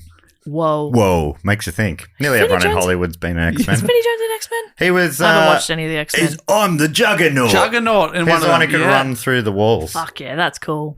That's Vinnie Jones. Yeah, I reckon Lamont is Vinnie Jones. That's so cool. So around 10 in the evening of February 22nd, Lincoln finally arrived at the Philadelphia train station.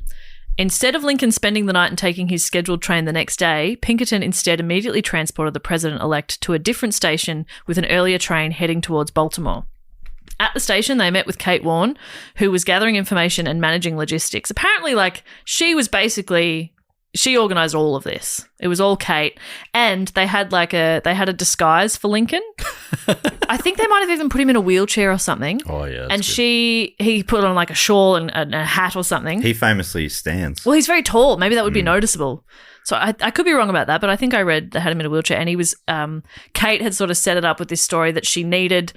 She had booked like specific carriages or like sections together because she was traveling with her ill brother and stuff like that. So they've put him in this disguise. One of those things where like, they're checking in with their ticket, giving all this background, and the guy's like, I don't care. I don't care. Why are you talking I so much? just need to see your tickets. You've got the ticket. 5 minutes ago, I was happy to move on. Yeah. I think it was a I'll never think of you again. bit of a missed opportunity though. Like a brother, that could be Lincoln's sister.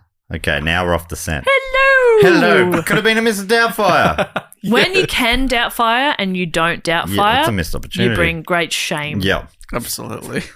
So I also read that Pinkerton, meanwhile, had the telegraph lines interrupted. I don't know if they cut them or just like did something to interrupt them. But Spammed them a heap, so you... But that prevented any knowledge of the deviation in Lincoln's schedule and anybody being able to communicate and say, oh, I think I just saw Lincoln getting on a different train. Yeah. Pretty clever. It really seems like they've outsmarted them in every way. Yeah. But I can't wait to find out if that's true or if he dies. Because I feel like he dies by someone shooting him, so I just don't know if it's now or later. Nah. Well, that was in a theatre, not a train. Is this our third Lincoln-related episode? That is partly why a lot of people suggested the topic, is to complete the Lincoln trilogy. Love it. Incredible. And I think you must have mentioned Pinkerton and said, like, remind me in the hat, because several people said, this is me reminding Matt. Oh, great. But I really feel like this is a quadrilogy because I've got to tell the story of his life. He did some fun things, his wrestling and stuff like that. Wrestling. I've put him up to the vote a few times. Don't look into it, Jess. I want you to be gobsmacked. I want to know nothing about Lincoln. I saw O'Mary on Broadway in New York, and that's about Mary Todd Lincoln, and it's fucking ridiculous and so funny. He married a Todd? A thick-set Todd. A thick-set Todd? Mary Thick-set Todd Lincoln? Okay, well, I'm changing your name. Anyway, so Lincoln, he arrived in D.C. safely, and the press criticised his secretive arrival. They're like, pussy! Many papers mocked Lincoln, with artists drawing caricatures showing a disguised Lincoln sneaking into the Capitol. But a little more than a week later, he was inaugurated as the 16th President of the United States. Sweet 16. Alive. Okay, worth it. He was inaugurated. So that was March of 1861. The American Civil War officially started on the 12th of April. So he's sworn he's inaugurated, and then a couple of weeks later, Civil War. Okay. Obviously, there was that was all kind of building anyway, and that was part of why secessionists wanted to get rid of him, is because they knew his stance. But so the Knights of the Golden Circle, they were like a big part of the South. What was the South called again? The Confederacy. The Confederacy. Yeah, is that right? I believe so. Wow. I'm wondering if either of you seen the classic Nicolas Cage films, National Treasure? Oh, I yes. literally watched it while I was in DC. Does he? I think does Did the I tell Knights you of I the was Golden recently Circle? in? I was recently there. I feel like maybe the Knights of the Golden Circle would mention that, or maybe not. It is some sort of secret society Yeah, type thing. maybe it's a play on that, I don't think I. or maybe it's got nothing to do with it at all. Maybe I didn't pay enough attention. You really must if you want to get the subtext of a film like that. A beautiful film. So, fresh from their public success at foiling the Baltimore plot, which was the plot to kill Lincoln, General George McClellan, who was the commanding the Union Army of the Potomac, tasked Alan Pinkerton to set up and supervise the Union Army's first intelligence organization. His agents often worked undercover as Confederate soldiers and sympathizers to gather military intelligence. In wheelchairs as sick brothers. Always brothers. Always brothers. One of Pinkerton's most accomplished agents was Timothy Webster. Early in the war, the former New York policeman ventured through several southern states, cultivating friendships with Confederate soldiers and collecting intelligence on Confederate military strength and morale. He also traveled frequently to Richmond, Virginia, establishing connections with high-level Confederate government and military leaders, including the Confederate Secretary of War, who unwittingly provided sensitive information to Timothy Webster. Wow. On another occasion, he convinced a Confederate confidant to give him a tour of Richmond's defences. So he's just like having a look around, making little mental notes. Yeah, mind if I do a little reporting back. sketch? Yeah. I'm a visual learner. He's like, oh, yeah, we're so glad they don't know about this. This is a real weak spot for us. They could just waltz in here. Yeah. That is paper mache, that wall. Don't tell anyone. We can't reinforce it. His impersonation of a Southern sympathizer was so convincing the Confederate government trusted him and used him as a courier between Richmond and Southern sympathizers in Baltimore, in Maryland. Oh, man, what a perfect He was a great little cover spy. for him. His exploits ended in April of 1862 when fellow Pinkerton operatives Price Lewis and John Scully were captured by Confederates and divulged his name in exchange for more lenient sentences. Dogs. Yeah. So his espionage was deeply embarrassing to the Confederacy, and he was subsequently arrested, tried, and sentenced to death by a Confederate court. Damn. So they ratted him out while he was behind enemy lines. Yeah. Unlucky.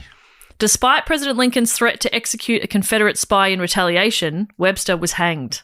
At his hanging, the rope came loose and Webster fell to the ground. "I suffer a double death," he quipped to the hangman. "Oh, are you going to choke me this time?" Like he's just like poking the bear a little bit. Isn't that?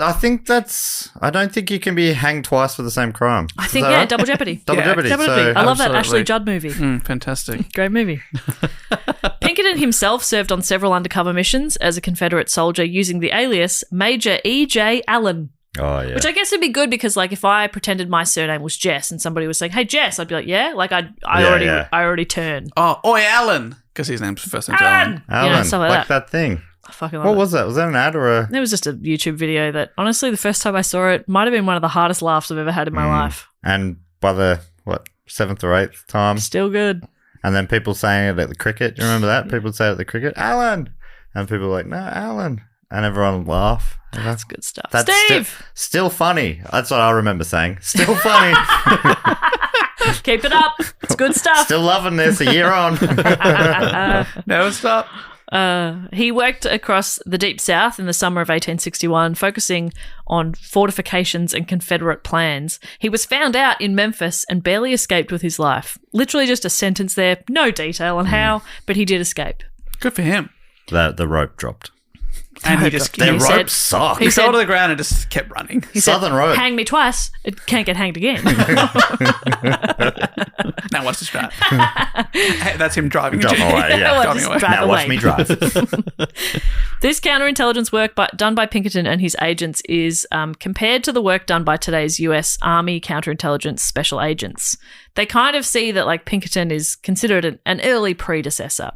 But military historians have been strongly critical of the intelligence Pinkerton provided to the Union Army, which for the most part was not really the most reliable data. But like you were sort of saying before, Matt, it's like, what's a detective? We've never had one of those before. Like, they're kind of making this up a little bit. Of course, they seem to have done some things well, but of course they can't be. They're not as good as we are now. Yeah. Well, yeah, of course not. Yeah, they didn't learn under a grizzled old detective. Yeah, they were figuring shit out. Why wasn't he swabbing for DNA? Yeah. Yeah. Incredibly embarrassing. In the view of T. Harry Williams, Pinkerton's work was the poorest intelligence service any general ever had. So Pinkerton's estimates of rebel troop numbers, which he got from Confederate prisoners, deserters, refugees, escaped slaves, civilians, all people who are not used to counting large groups of men. How many did you say? And then he just sort of added them all together.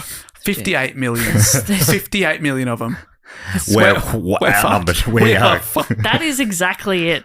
Not 58 million, but it really exaggerated the size of those groups, sometimes almost doubling their actual numbers. And then that's the information that's being sent back to the general. So his numbers caused McClellan to consistently believe that he was drastically outnumbered by the Confederate forces he faced. His actions in the face of what he believed were overwhelming odds were unduly cautious, and that caused him to avoid offensive action. And yeah, so they were sort of being more cautious than they needed to be because the information they were getting wasn't the most accurate. There were 3 guys. It was only 3 guys. Yeah, but they thought there were 6. Yeah. 6 or 7. Nearly 6. It's scary stuff. Deep in the ocean, an orca pod is on the hunt. But these aren't your average orcas. These guys are organized. Marketing team, did you get those social media posts scheduled for the SEAL migration? Aye, Captain. We even have an automated notification for all pod managers when they go live. They use Monday.com to keep their teamwork sharp, their communication clear, and their goals in sight. Monday.com. For whatever you run, even orcas. Go to Monday.com to dive deeper. Explaining football to the friend who's just there for the nachos? Hard. Tailgating from home like a pro with snacks and drinks everyone will love? An easy win. And with Instacart helping deliver the snack time MVPs to your door, you're ready for the game in as fast as 30 minutes. So you never miss a play or lose your seat on the couch or have to go head-to-head for the last chicken wing. Shop Game Day faves on Instacart and enjoy $0 delivery fees on your first 3 grocery orders. Offer valid for a limited time. Other fees and terms apply. Tough. So President Lincoln, unhappy with McClellan's general pattern of overcaution, he relieved McClellan of his command. Okay. He got the sack. Loyal to his former commander, Pinkerton resigned from the army, finished out the war investigating government fraud, and eventually returned to his detective agency. He was back to the post office duties, by the sounds of it. Yeah. Oh, mate. He was like, get in the van. I got some packages. I'm investigating the mail on my route. Hey, Marjorie. Picks up all the boxes and shakes them. Yeah. I'm investigating the mail. Oh, okay. Books. Oh, that one's broken. Yeah, Mate, oh boy. just deliver the packages. If it wasn't broken before, it certainly is now. Do you know who I used to be? Yes, Pinkerton, we've heard it all before. A detective, a word none of us know what it means. It doesn't mean anything. So this is another one of those like short things that is worth mentioning about Pinkertons. So one of the many ways the Pinkertons revolutionized law enforcement was with their so-called Rogues Gallery, a collection of mugshots and case histories that the agency used to research and keep track of wanted men.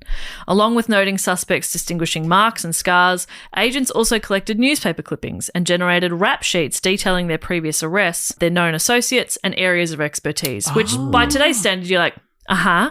But that wasn't really a done thing back then. Is that where the term Rogues Gallery comes from? Or this is just an example of one? Their so-called Rogues Gallery. So, yeah, I don't know.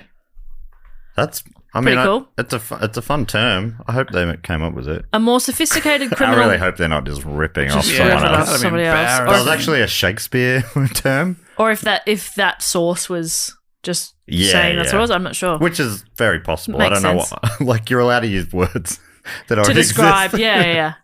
A more sophisticated criminal library wouldn't be assembled until the early 20th century and the birth of the FBI. So they were kind of ahead of their time there. Wow. I have looked it up. It is. It Right. says. Yeah, popularized by American detectives Ellen Pinkerton and Thomas F. Burns.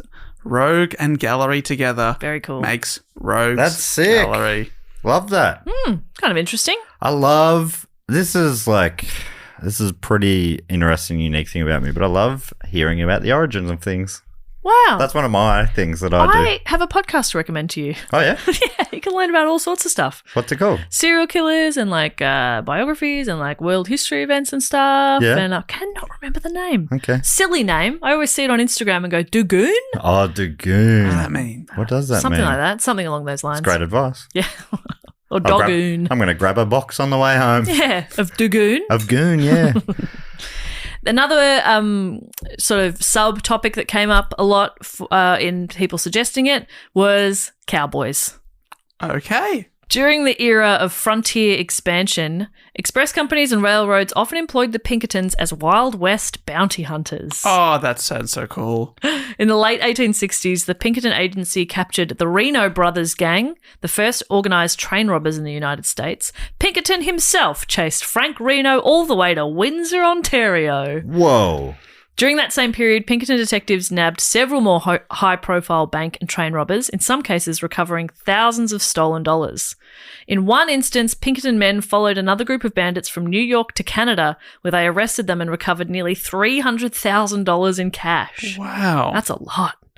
But yeah, that's kind of fun, isn't it? Like bounty hunters Bounty out in the hunter. Wild West. It feels like, yeah, to me, Pinkerton's starting to sound like Forrest Gump or whatever, just running through Yes, history, you know? yeah. Just collecting. It's like, wait, the Wild West? Yeah. And he's got all these, like, obviously people working for him, but then he's also on the ground himself Yeah. there. I think he had hundreds of detectives working. Like, it was big. It was very big. It could even be like 1,000. It was a lot of people working there. The agency gained a reputation for tenacity, and citizens terrorized by outlaws looked to the Pinkertons as heroes. The agency also pursued Butch Cassidy and the Sundance Kid. Oh, they're real people. I know, I did. Which I knew. I knew that too. that I too. definitely knew that too. Definitely knew that too. Not just Robert Redford or something. Yeah, Yep. And Paul Newman. Really? Yeah. Yeah, two Whoa. Before the Source. two very hot guys. Oh my God, I saw them at Madame Tussauds. I didn't see them, obviously. Yeah. but yeah, smoking hot. Obviously, Holy not their shit, value, they got to be two of the hottest all time Hollywood, right? Smoking hot and taller than you think. Really? There you Yeah. go. Because the waxworks are to Accurate. scale. Yep. Wow. Yeah, I think We a asked. lot of hotness doesn't like through the years. You go, oh, that was what Yeah, hot was we- back then. Totally. But We see those photos two- and we go, Casanova? Them? Aren't we like, ugh? yeah. But those two, yeah, very, at least for the 50-year period, I'm sure in 100 years, people are like, Really?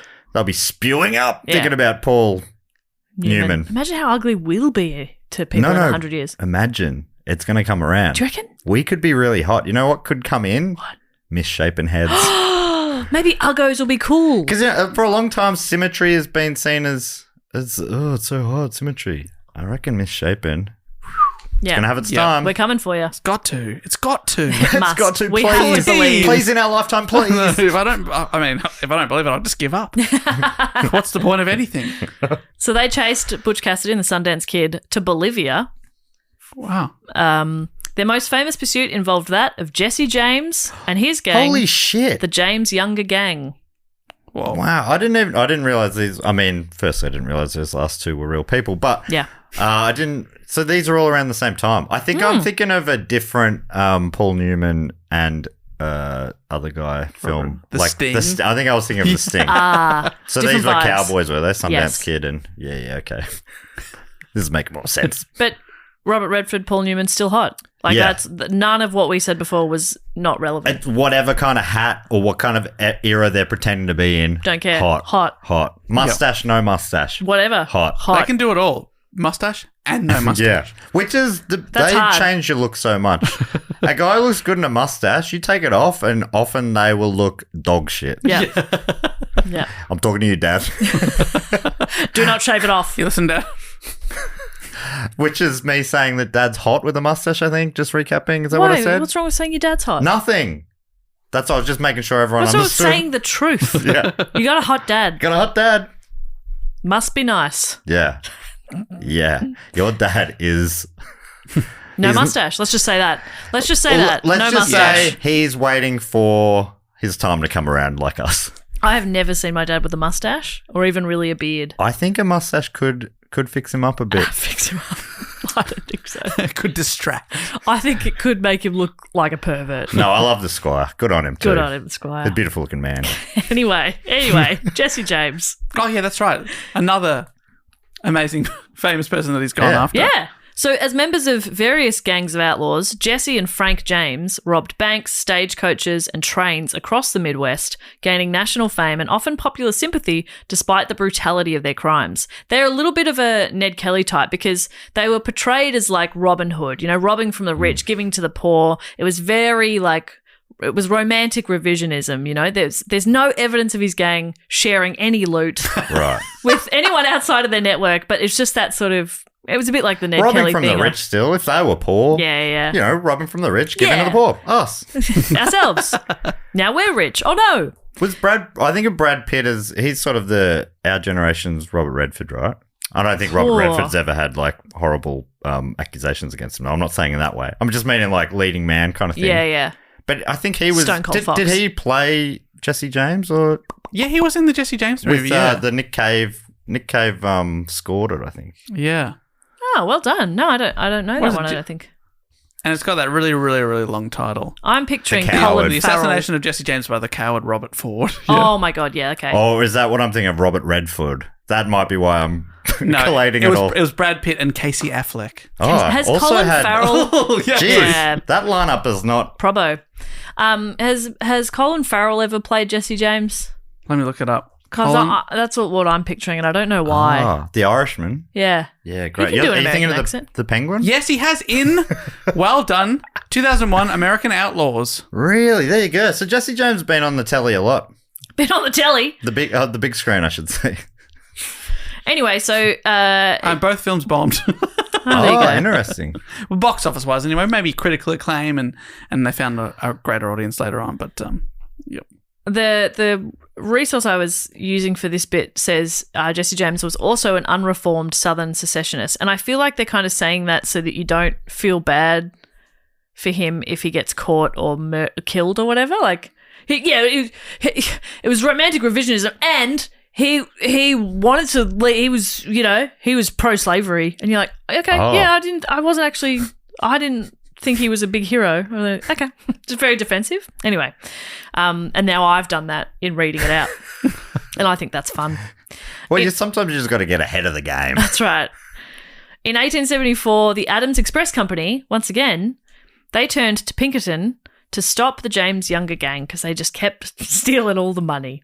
Because the gang received support from many Confederate soldiers in Missouri, they eluded the Pinkertons. They kept people were hiding them. Joseph Witcher, an agent dispatched to infiltrate the James's family farm, was soon found killed. Two other agents, Captain Louis J. Lull and John Boyle, were sent after the Youngers. Lull was killed by two of the Youngers in a roadside gunfight. Before he died, Lull fatally shot John Younger. A deputy sheriff named Edwin Daniels also died in the skirmish. So it's very Bonnie and Clyde. It's very cowboys. And the Pinkertons are getting knocked off. Yeah. But he's got heaps of spare. Yeah, I mean, they're not like... He's got so many of them. But yeah, they get killed. Of course. Yeah. After Witcher's murder, Alan Pinkerton took on the case as a personal vendetta. He began to work with former Unionists who lived near the James family farm and sent more agents after the gang. In January of 1875, a group of Pinkerton men and a local posse, responding to a tip, rushed to James's mother's Missouri farm. What kind of posse? Like a pussy posse or? Just like a bunch of, like, there was like a hairstylist and like a... What is pussy posse? Is that anything? I don't know. It's just something that's fun to say, maybe. It might be something in your world. An insane clown one? It's not for me. I only know two kinds of posses. Pussy posse? Pussy posse, insane clown posse. Okay. This is probably... And you know what? Two of the same things. This is probably insane clown posse. Yeah, okay. So the mother, Jesse James's mother, Zerelda Samuel... Zerelda's great. Zerelda's a great name, isn't it? She was a secessionist and a dedicated. She was a dedicated slaveholder, is how they've said it. Okay. So she was very angry about the way that the war had turned out, and Samuel saw Jesse and Frank, the sons of her first marriage, as freedom fighters for the downtrodden southern states. So funny, the inbuilt irony of freedom fighting for slavery. Yeah. It's really bizarre, isn't it? So she was like, they're not bandits and murderers, they're freedom fighters. Right. So when the Pinkerton-led raids appeared on her farm late one night, she refused to surrender. So they'd received a tip that that's where Jesse and Frank would have been. So a standoff happened, someone threw a lantern into the darkened house, apparently to aid visibility. I just can't see. I'm just going to throw this lit torch in there. Yeah. And then we'll be able to see better. Weirdly, there was an explosion. Okay. Which lit up the night sky. Briefly, that made visibility really almost too good. It blinded us. I'm taking too much data in my eyes. They stormed in to find Zerelda Samuel's right arm blown off. And her husband, Reuben, and their 3 young children had also been inside. To the detective's horror, 8-year-old Archie, Jesse James's half-brother, lay fatally wounded on the floor. Oh, awful. So the death of Archie Samuel was a public relations nightmare for Pinkerton detectives. Remember, they had quite a good reputation. Yeah, so far. But they haven't killed any kids by this point, have they? Killing a kid was really not good for them. Yeah. And it turns out Jesse and Frank there'd been a tip-off and they were not there.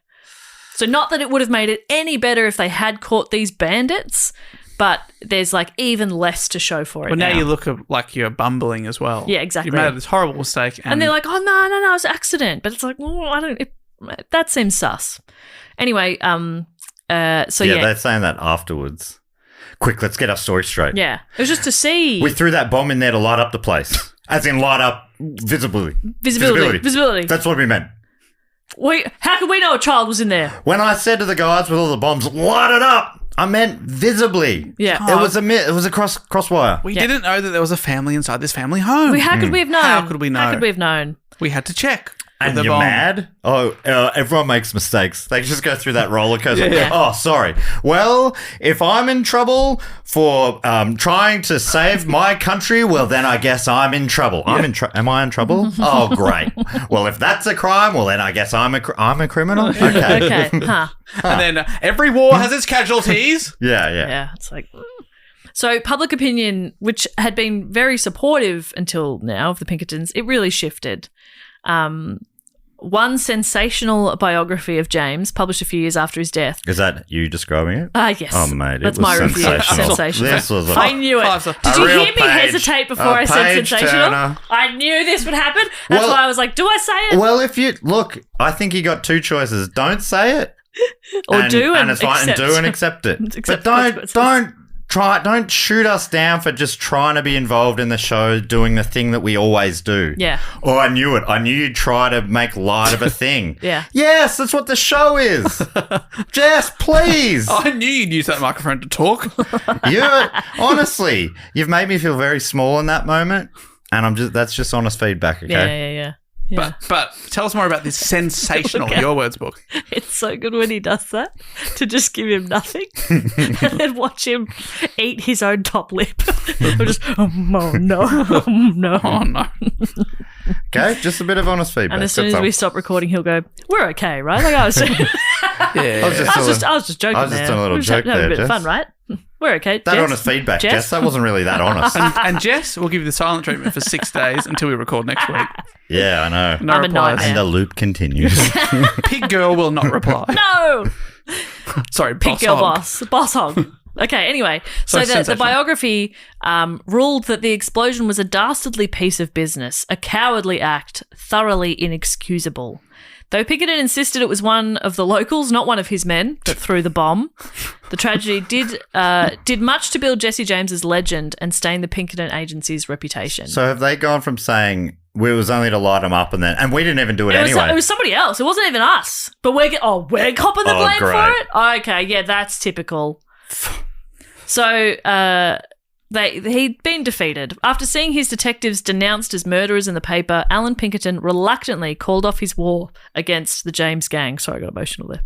Oh, no, I just had to burp. You wanted the water. I can't believe they called it off. Called off the war. Do you talk about the coward Robert Ford? No. Because I only know him from the title of that movie.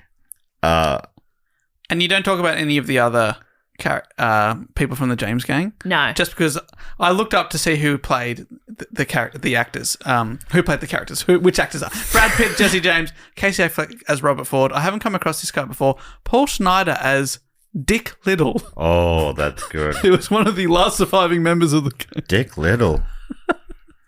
Because in the Robin Hood gang, there was a Little as well. Little John. Little John, but Little Dick. Little Dick. That's great. Little John, small toilet. Little Dick, small way to go to the toilet. Paul Schneider's in Parks and Rec, so that's And he plays Little Dick. Plays Little Dick. Paul Schneider. So yeah, Jesse would go on to elude the authorities for another 7 years before being killed in 1882 by an unknown person, I guess. A cowardly but unknown person. There was super quickly, I wanted to mention another thing that comes up a bit with the Pinkertons. I'll keep it brief. It's just a couple of paragraphs from wikipedia.org. Again, that fantastic detective Who website. knew it? I knew it. Knew it. No, who done it? I done it. Knew it. I done it. And then pedia. In the 1870s, Franklin B. Gowan, the president... Where is he off to? That's something if you want to know about Franklin. He be going. The man is on the move. He's on the go. It's 100% Gowan, but he's going now. Franklin B. Gowan. As soon as Jess said that, I was like, I knew you'd say that, man. Hey, dropping in, is Franklin been around? Oh, I'm so sorry. Franklin be going. But you know that's what he's like. You know what he's like. Can't sit still. He was then the president of the Philadelphia and Reading Railroad, hired the agency to investigate the labor unions in the company's mines. A Pinkerton agent, James McParland, using the alias James McKenna, That's good. infiltrated the Molly Maguires, a 19th century secret society of mainly Irish-American coal miners, leading to the downfall of the organisation. Whoa. Leading to it down, I mean, without knowing anything about them, is it just because they're Irish and miners? What did you say they were a criminal gang? No. It was part of like the labour unions. Oh. But they were trying to get workers' rights. Yeah, how dare they? Oh, no. And this is where Pinkerton start to take a turn. Anyway, but the interesting part there is that the incident inspired Arthur Conan Doyle's Sherlock Holmes novel, The Valley of Fear. Wow. A Pinkerton agent also appears in a small role in The Adventure of the Red Circle, another Holmes story. Cool. That's kind of cool. That's really cool. You familiar with those, Dave? I've heard of The Valley of Fear, one of the 4 novels, but I haven't read that one, I'm afraid. Yeah, no, I don't know that one. Can you read it one day so we don't have to? Yeah, I can. Oh, if only there was a podcast. I've done 2 so far, so there's 3 to go. I definitely was there for the Hounds of Baskerville. That's right. And I've done another one, I believe. Have we said on Do Go On before that you're back in at the moment? Yeah, the book chook is back. Got a couple, by the time this episode comes out, a few episodes out, I've already covered Dune and also The Adventures of Tom Sawyer. Oh, that was great. Yeah. Matt was on both. I'm looking forward to the sequel, the more famous book. Huckleberry Finn. Yes, sorry. I Yes, see. of course. Yes. I've also done A Study in Scarlet. Sorry, everyone. Nice. Okay, nearly there. This is another thing that comes up a lot and absolutely has to be mentioned. So it's very important to include that the Pinkertons also had a more sinister reputation as the paramilitary wing of big business. So Alan Pinkerton died in 1884. His sons William and Robert took over the running of the agency. In the late 1880s, major technological innovations meant that, as an example, the Carnegie Steel Company was able to expand their output. They could make steel suitable for structural beams and armor plates for the US Navy, which paid good money for like this premium product. So Carnegie installed vastly improved systems of material handling like overhead cranes, hoists, charging machines and buggies. All of this greatly sped up the process of steelmaking and allowed the production of vastly larger quantities of the product. As the mills expanded, the labour force grew rapidly, especially with unskilled workers. However, while Carnegie Steel grew and progressed, workers at Homestead were seeing their wages drop. So that's one of their mills. Right. Numerous strikes happened over the following years, and they culminated in the now infamous Homestead strike. To summarise it from history.com, during an 1892 strike by the Amalgamated Association of Iron and Steel Workers, the Carnegie Steel Company paid some 300 Pinkertons to act as security at its mill in Homestead, Pennsylvania. After arriving at the plant on river barges, the agents squared off with thousands of striking workers in an all-day battle waged with guns, bricks, and even dynamite. Shit! What a weird... Such a weird turn. Yeah, the evolution is quite bizarre. I know. By the time the outnumbered Pinkertons finally surrendered, at least a dozen people were dead and several more wounded. The fallout from the melee crippled the steel union, but also branded the Pinkertons as hired thugs, leading several states to pass laws banning the use of outside guards in labour disputes. So there's been stuff since then where like several states have anti-Pinkerton laws. Oh. And yeah, it's such an interesting shift to go from like we're protecting the president to we want to stop those naughty unions. But this is how things go, right? When the media and public opinion turned on them, they're like, all right, we're all in now. Yeah, let's we're lean thugs. in. Yep. We killed a kid. All right, we're thugs now. Yeah. But here's a tangential, maybe fun fact I learned this week. I'll decide. Okay. I just know it's from my mustachioed dad. Told me. But you know Carnegie. So Andrew Carnegie, I think, was one of the founders. Carnegie Hall and all that sort of like super rich family. But you know the suburb of Carnegie in Melbourne. Yeah. That was initially called Rosstown, but they were they wanted some money invested in it, so they changed the name to Carnegie, hoping that Andrew Carnegie would chuck money in. No. And they wrote him a letter saying, hey, we named ourselves after you if you want to invest. And he just never did. But it's still known as Carnegie. That's so embarrassing. He never wrote back like the Queen. I just want to write back. That is so embarrassing. That's so funny. We named our suburb after you. Yeah. And meanwhile, like Johnny Ross is going, what the fuck? Yeah. Come on. Come on. I founded this park. I paid for the playground. Yeah. Nothing for Rosstown? That's really funny. I really love that. Funny. I've never connected. I'm like, you know, different suburbs you never really think It's about. like we've got a Richmond. Like Yeah. there's, all these areas, these names, they pop up everywhere. I wouldn't have thought of Carnegie in Victoria being a scheme, basically. it's Just so like a funny. That's so embarrassing. misguided scheme. Just to finish up, in more recent times, the improvement and implementation of government agencies like the FBI, there was less work for the Pinkerton Agency, so they moved to becoming increasingly involved in protection services. In the 1960s, even the word detective disappeared from their letterhead. Those became Pinkerton thugs. Thuggery. Hired thuggery. Here's some thugs. Here's some thuggery. Yeah, we're up for it. They were bought in 1999 by a Swedish company. Can't believe they're still going. For Yeah. $384 million. Whoa! And That's now- some expensive thugs. Yeah, it now focuses more on like threat intelligence, risk management, protection. We give you intelligent threats. It's threat really. Threat intelligence. And their union work continues. In 2020, they were hired by Amazon to spy on warehouse workers for signs of union activity. In 2022, it was reported that Starbucks had hired a former Pinkerton employee as part of their union busting efforts. This is a fun one. In December of 2018, they issued a cease and desist notice to the video game company Take-Two Interactive over the use of the Pinkerton name and badge in Red Dead Redemption 2. They demanded royalties for each copy of the game sold, or they would take legal action. Take-Two maintained that the Pinkerton name was strongly associated with the Wild West, and its use of the term did not infringe on the Pinkerton trademark. And the Swedish company withdrew its claim. Yeah, it's They great. were like, yeah, you can't use that. And I like a game company being like, yeah, we can. Yeah. Fuck off. And they're like, okay. Okay, I Well, didn't we will. realise. Okay, Jesus. I didn't think about that. We really hope you just cave. Yeah, we thought you'd just Honestly, pay us money. we didn't have a backup plan. All of these modern anecdotes are pretty lame, so I thought I'd end on a nicer note. Still a little bit bleak, but it's a bit nicer. What, Is it grim? Are you anti-union busting? Anti-union busting. Yeah, I'm confused by that, actually. Anti-union or anti-union busting? Well, no, I'm wondering if you're anti-union busting.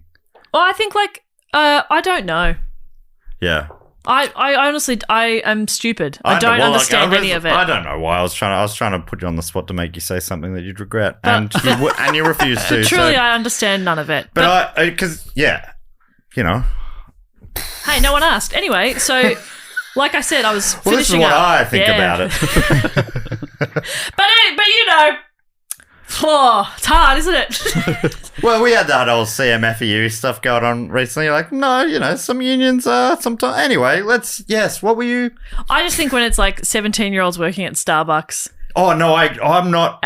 that's weird. But I don't understand anything of anything. No, I agree. That's fucked. But it's a when funny- those huge companies who are making so much money Yeah. aren't allowing minimum wage people to get together and Have rights. push back a little bit. Yeah. It's weird. Which I know is going to piss off 50% of our audience. I mean, that's the same reason why, Jess, you arrived at the gates of America and said, I'm here for 6 weeks. And they said, how is that possible? Yeah. How dare you? And I said, what? And he said, never mind.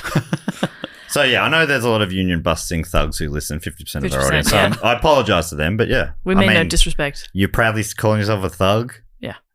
Maybe you're the bad guy? Union busting thug life. Anyway, I'm trying to end on a slightly nicer note. That's right, but possibly a little bit bleak as well. Well, I mean, yeah, but also not. Anyway, so since the Great Chicago Fire of 1871 destroyed many of the unpublished records of Pinkerton Detective Agency, there's little of Kate Warren's life that's known. We don't really know much. Luckily, Alan Pinkerton was a prolific writer. He wrote extensively about the cases his agency worked on, and he spoke very highly and frequently of Kate. She was one of his best detectives. She led many other women detectives in their training and in work. He made her the head of they had a female detective branch of Pinkerton, and she was the head of that. So when Kate passed away, likely from pneumonia at the age of 35, Pinkerton had her buried in his family plot. Wow. Which I thought was quite nice. He wanted her burial plot to be undisturbed, so he took care of the issue in his will, and her burial plot could never be sold. An obituary in the Democratic Inquirer in MacArthur, Ohio, described her as a marked woman amongst her sex who had great mental power and was an excellent judge of character, and called her the best female detective in America, if not the world. I thought that was kind of nice because Kate seems pretty badass, and it's a nicer ending than they snuck into Starbucks to try and stop work because unionising.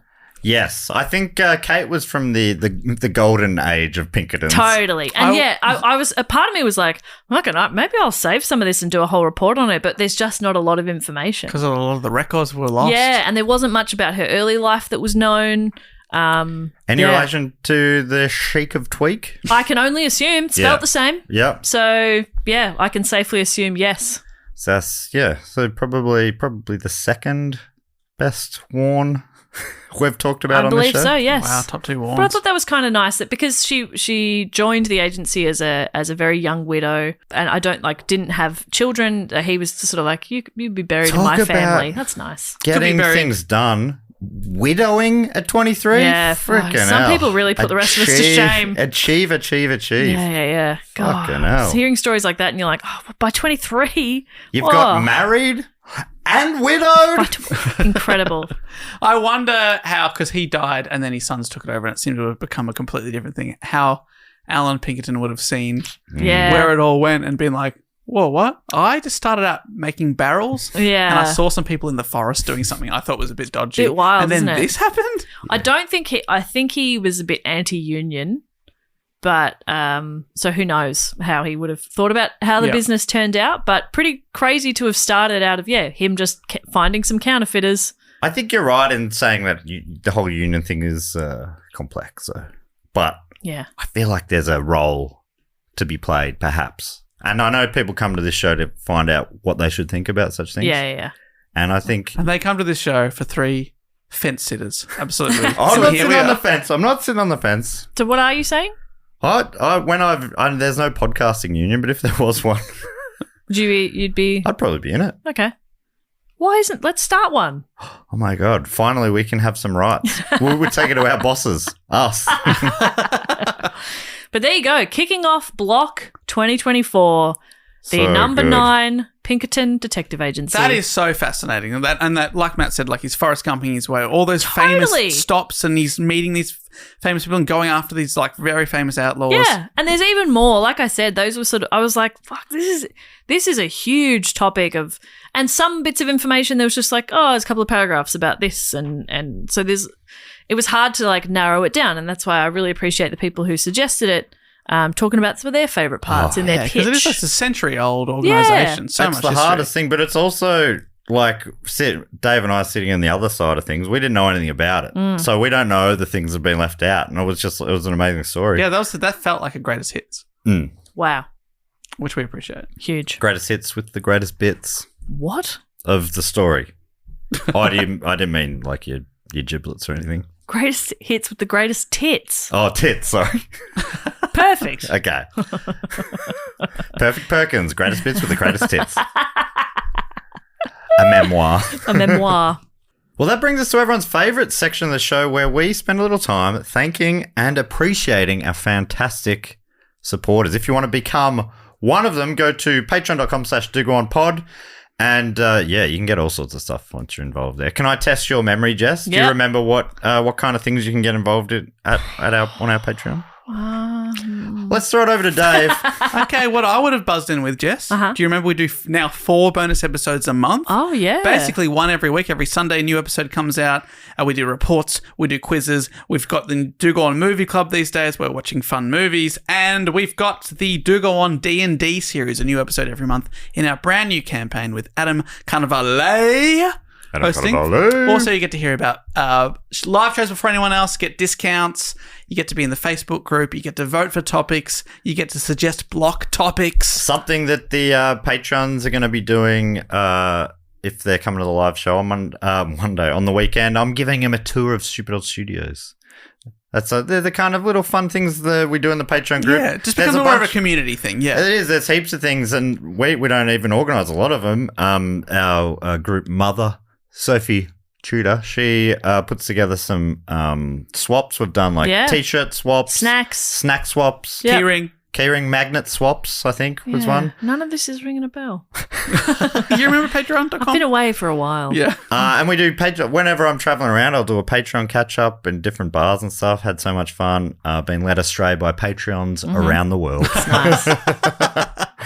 But the first thing we normally do in this section of the show is a thing called Fact, Quote, or Question for people who are signed up on the Cindy Scheidberg level or above. And I think this actually has a jingle go something like this. Fact, quote, or question.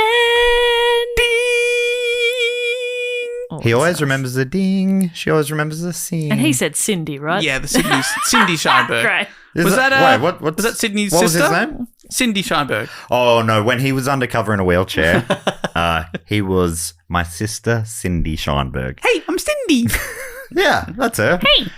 All right, so we got 4 facts, quotes, or questions to go through today, or brags or suggestions, really whatever they want to give us. They also get to give us themselves a title. First up, regular fact, quote, or question. It's Nathan Damon, the man behind the wheel of the big rig. He drives the road trains. Yeah. So big. Crazy. And his title is Group Dad. Jess, would it kill you to call your old man every so often? Oh. And, wow. Nathan Damon, where you get to put down fact, quote, or question, brag, or suggestion, or really whatever you like. He's the first one to put down Gary J. That's nice. So this is our first ever Gary J. So I don't even know what that means, but let's find out. Hey guys, it's once again time to hear from our old mate Gary J from the UK. Take it away, Gary. I think Gary, I think it's because he had a kid. He's dropped down a few levels, and I guess which we support and are absolutely fine with. As we've always said. What did you say, Dave? Only what you can reasonably afford. Yeah, pledge only what you can reasonably afford, please. We're going to keep doing the episodes for free. These episodes for free. They'll always be there for you. That's right. Well, don't say always. Well, not all. I mean, I might change. Yeah. We might hit billionaire status and then I'll just be like, fuck them. And we're like, put it all behind a paywall. We better take this off. Yeah, people's AI is getting really good. Yeah. But yeah, so I think that's why Gary J is speaking through the medium of Nathan Damon. Mm-hmm. So anyway, this is from Gary J. This is a quote. Okay, so I've had the best year being a stay-at-home parent with our little girl. During that time, I got my first ever 100 playing cricket. And that's just a little brag. Staying at home, you did that. That must be hard. That's wild. From the couch. Me and Nat. Yeah, he's talking about playing like Shane Warne Cricket 99 on PlayStation 1. Great work. Me and Nat have loved being parents, and now I'm delighted to say we should be welcoming our little girl's birth sibling in September. Oh, congratulations. Must have already happened. Unless you're talking about next year, which would mean a pretty long gestation period. Yeah, they've got plans in 3 months' time. Might be an elephant.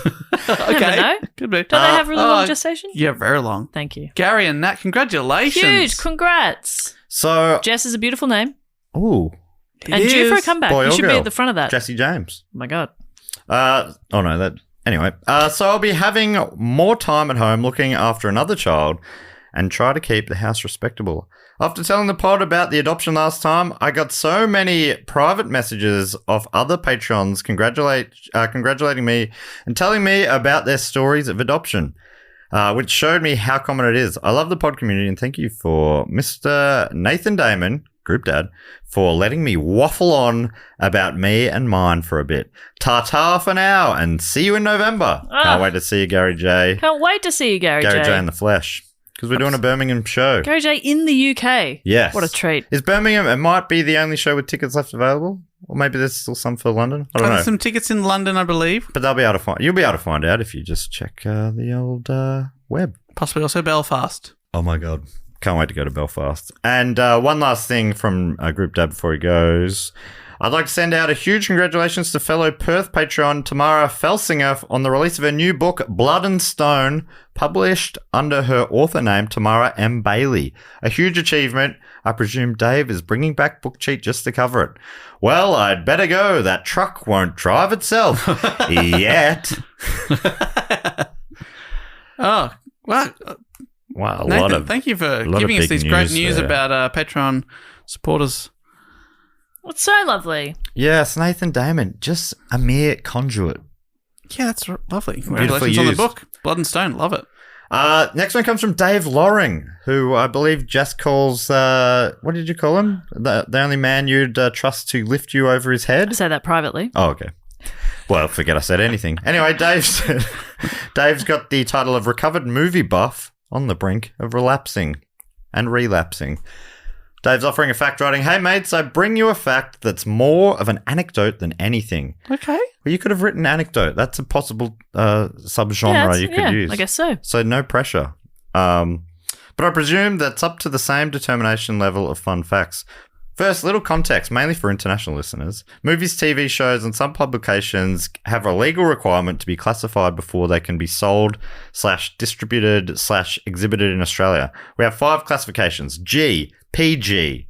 Jess, tell us. G, 4. General. PG. Parental guidance. M. Mature audiences. MA 15 plus.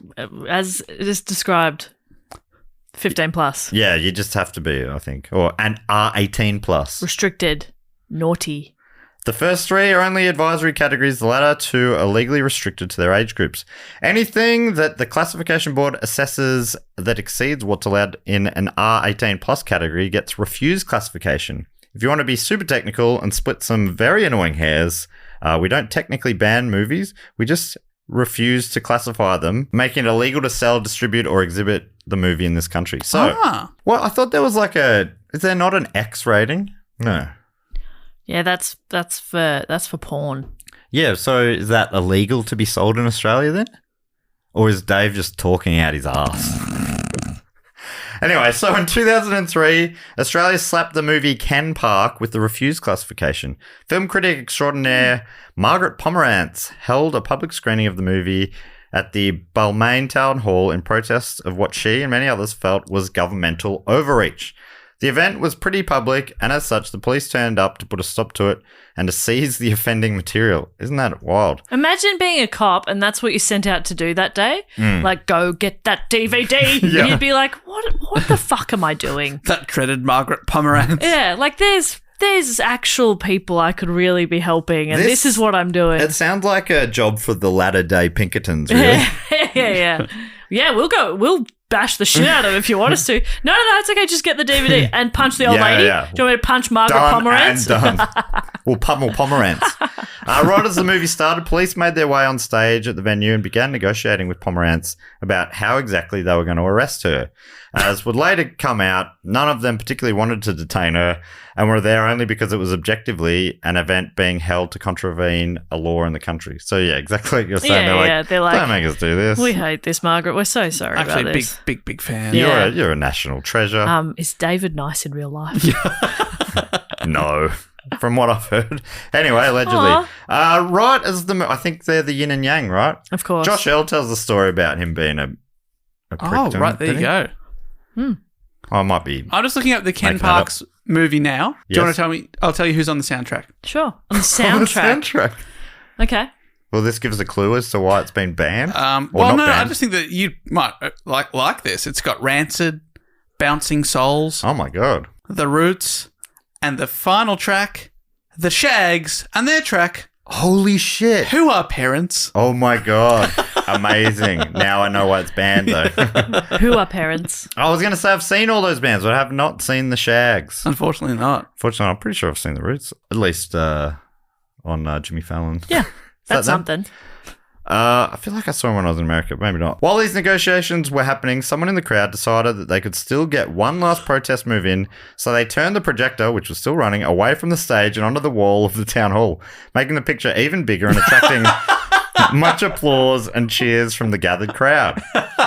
The police, not happy with this turn of events, went for the simplest option to put a stop to proceedings and cut the power to the town hall. A great tactic to stop the screening, but it then meant they couldn't eject the DVD from the player and therefore couldn't seize the material they were there to seize.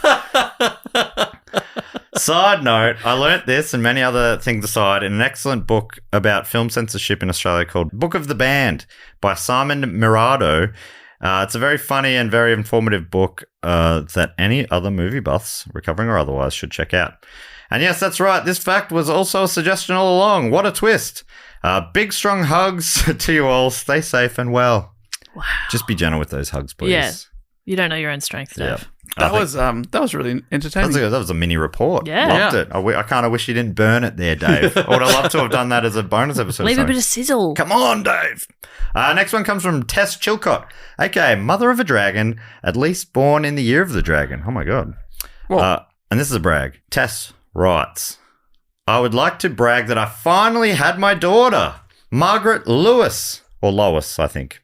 And Margaret. I've said they're two names and I said them both wrong. Is it Margot? It's Margot Lois. And I said Margaret Lewis. I'm so sorry. What an announcement. I should say that I don't read these out until I read them out. You went to correct yourself and called it Margaret. Oh, no, it's Margaret.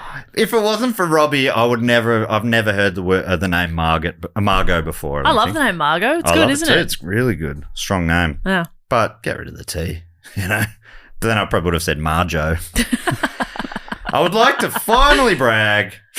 brag that I finally had my daughter, Margot Lois. Great name. 39 weeks and 4 days. She was born on the 30th of July. It was dramatic, slightly traumatic.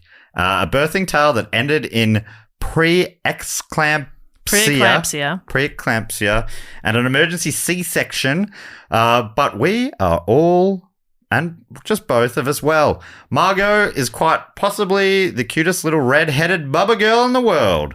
Her daddy and I love her so much, and it's actually hard to put in words. Thanks to everyone for getting me through my pregnancy. I needed a lot of laughs. Holy shit, congratulations. That's so great to hear. Congrats. Another ginger has entered this world. Baby Margot. Oh, my God. So cute. Adorable. So good. Oh, congrats. That's massive. Awesome. Margaret Lewis. A lovely nickname. No, I'm sorry. Margaret. Margaret Lois.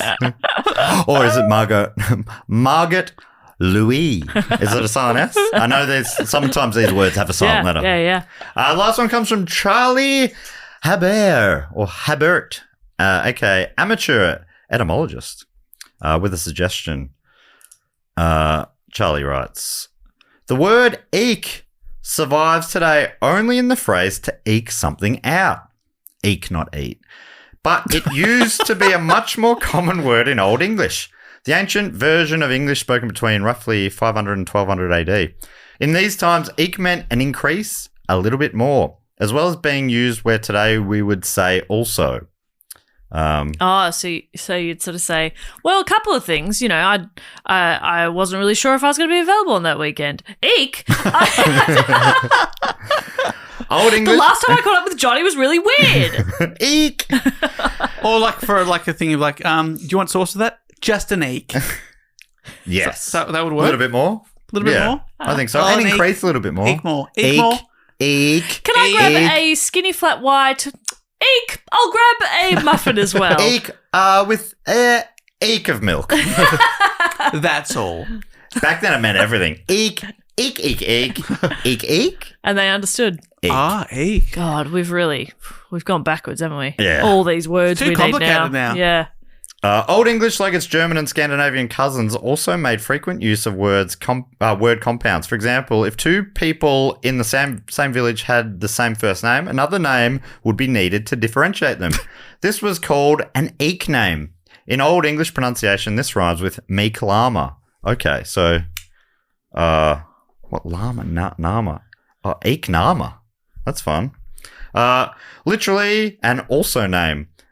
That's what originally in my town there was someone called Dave Warren. And then I'm Dave Warnick. Oh my god. Does that make sense? Is that where sense. Is that what the eek and Warnicky came from? Holy shit. Dave Warnick. As centuries passed, the word eek fell out of use for one reason or another, but eek name stuck around. Since folks didn't recognize the first part anymore, people started mishearing the phrase and eek name as neek name, and so the word became nickname, and another few centuries of sound changes, and that's how we got the word nickname. No! So your nickname is literally your also name. Wow, your eek name. Oh my is your nickname. God, that's good stuff. And we are taking this all at face value, I should say. Of course, I'm not verifying this. I've not read this out before. We're taking.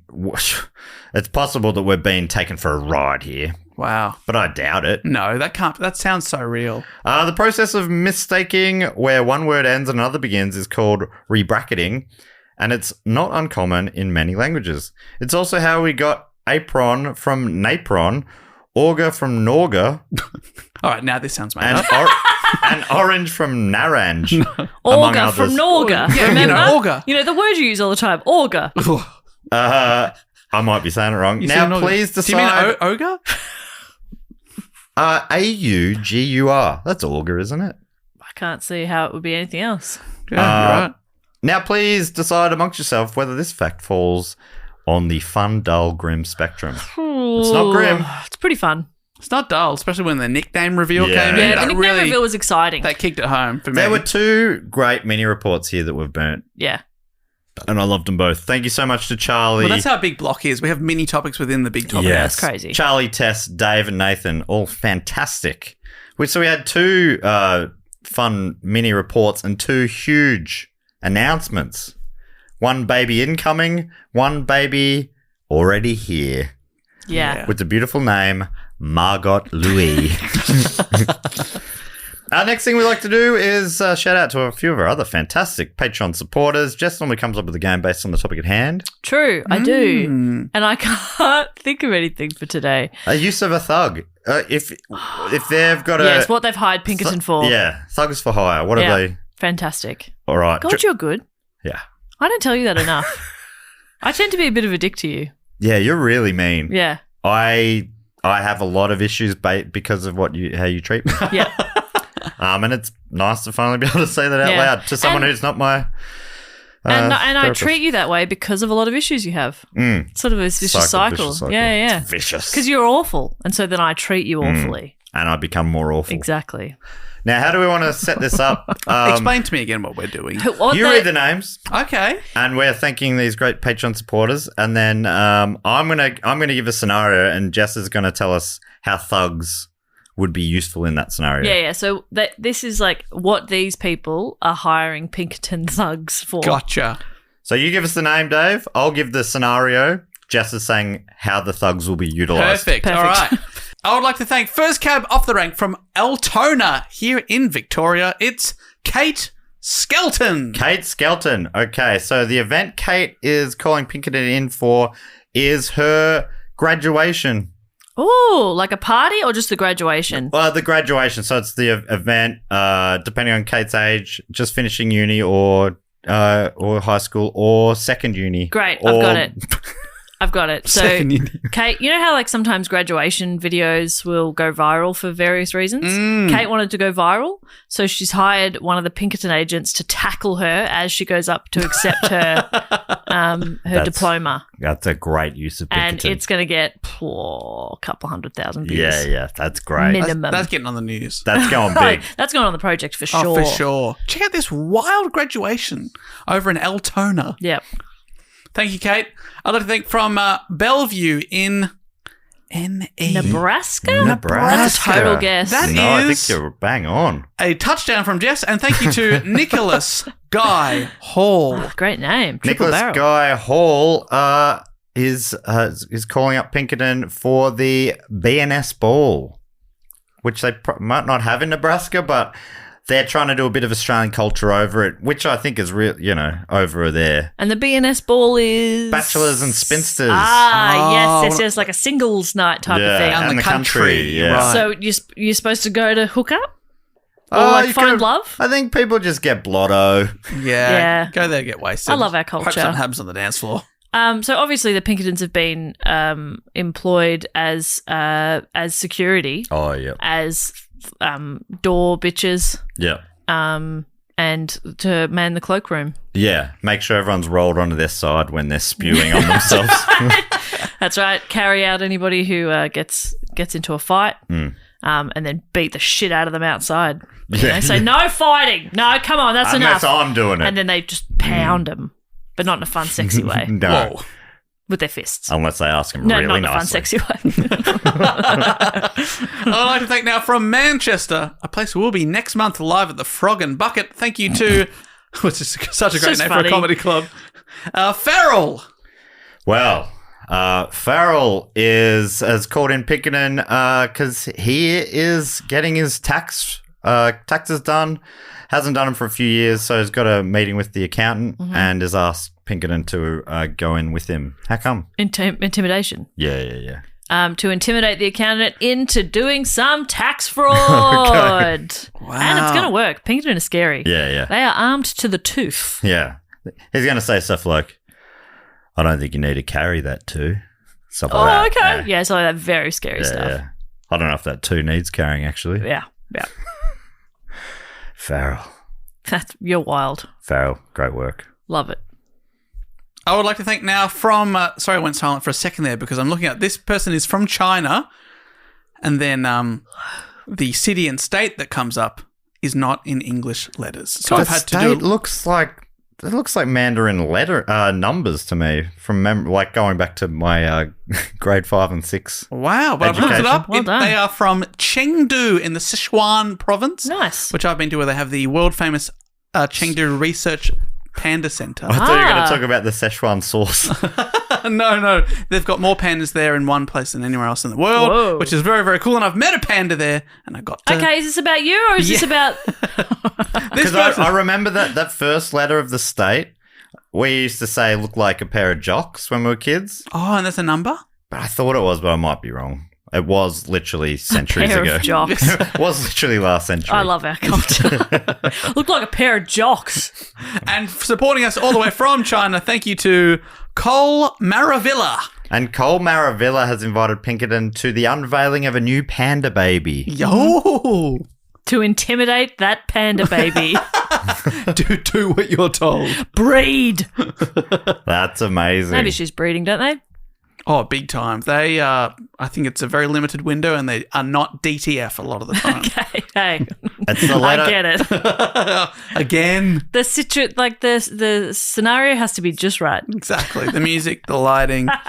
It's for the letter for the number 4. ER San Si, I think it is. Looks like Dax. Looks like Dax the It's same. like a pair of Dax. Yeah. Yeah, that's it. I can see the DAX for Sir. Is that the Sir. they say it? Awesome.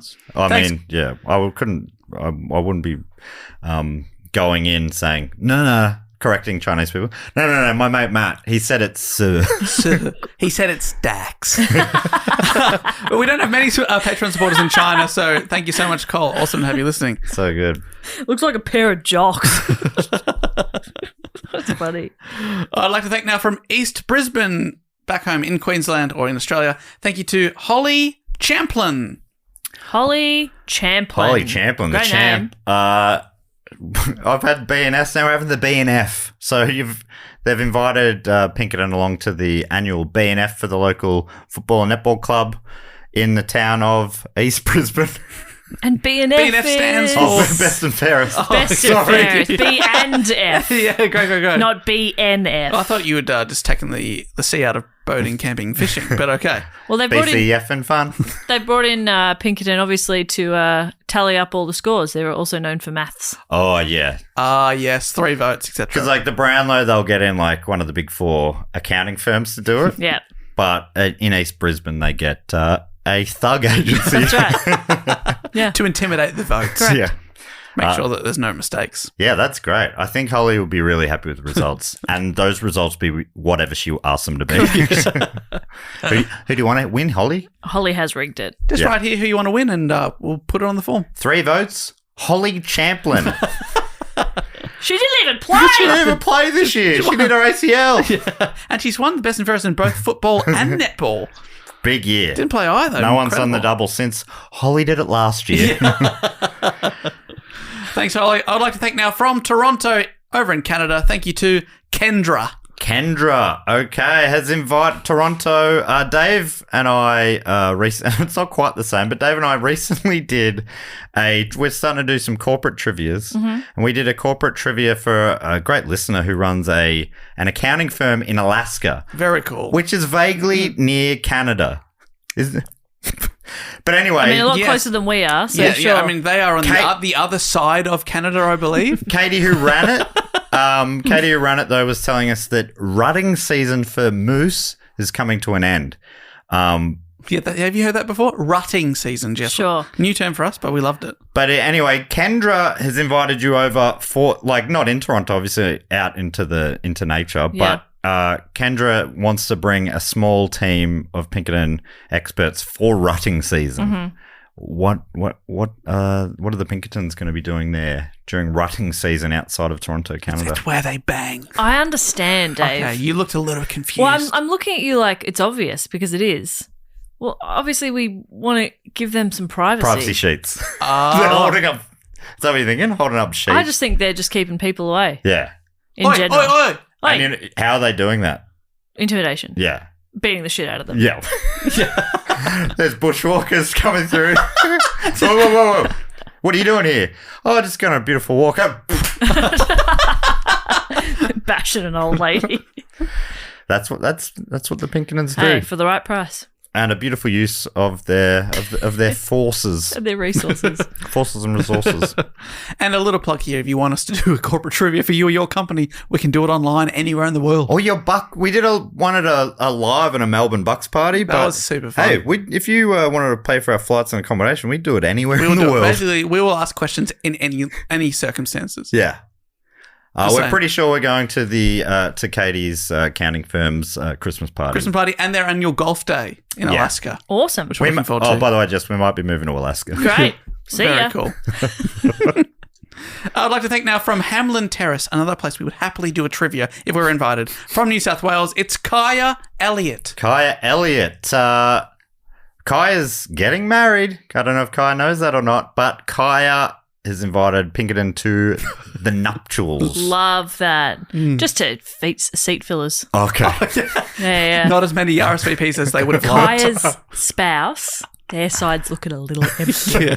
So just out of kindness, Kaya's invited some rent-a-crowd. And Yeah. their spouse is like, oh, it's funny, I don't recognise that many on my half. Yeah, long-lost relatives. Yeah, friends from high school, they look different. They look different. They look They look different. really But thuggish. what a beautiful day it is. Very thuggy family. Stop looking out into the crowd, look into my eyes. Yeah, come on, it's all about what's up here. With the bride or groom or Pinkertons. That's what they're getting asked at the Yeah, door. that's right. All right. Oh, no, Dave's doing that bit. We can swap if you like. Do you want to do the last two? Yeah, I'd love to, because I was running out. Weddings? Fucking hell, I'm struggling. You are stretched. I'd love to thank our second Nebraskan for the week. I'd love to Exciting. thank from Omaha, Nebraska in the United States, Aura Sewell. Orasul Dave, is... I'm actually going to give you scenarios and Okay. you're going to decide. Yes. Whoa. I feel like I've been thugged. If anybody's going to thug you here, Yeah. it is me. Yeah. Thank you And I'm not proud of that, No, but you are but the it is thug. the truth. Thank you for thugging me. Aura has invited just 2 Pinkertons to accompany them to a job interview. Oh, a job interview. Okay, sort of standing menacingly behind Aura. At first, nodding like... With a menacing aura. Yes, but they're nodding like, don't you think that they're very accomplished? That sounds great. Sort of Yes, a their rent-a-crowd. biggest negative is that they're always too punctual. Sort of like hired 2 yes men. Yeah. And at the end, if it didn't seem to go well, they just sort of start sort of punching their open palm. Yeah. To be like, obviously, I can hurt you if Aura doesn't get this job. Yeah. But of course she will. Because how well has she done here? Exactly. And also just as like in-person references. No need to call her references. I can give you a reference right now. I've worked with Aura for 35 years. She's great. Aura's only 23. 35 years. Where does she sign? Oh, you're only paying that much? I'd double it. Double it again. If you know what's good for you. World's first $400,000 a year earning intern. Yeah. And finally, someone who maybe we'll be seeing soon from Leeds. Oh, cannot wait to get back to Leeds. WYK, is that Wickham?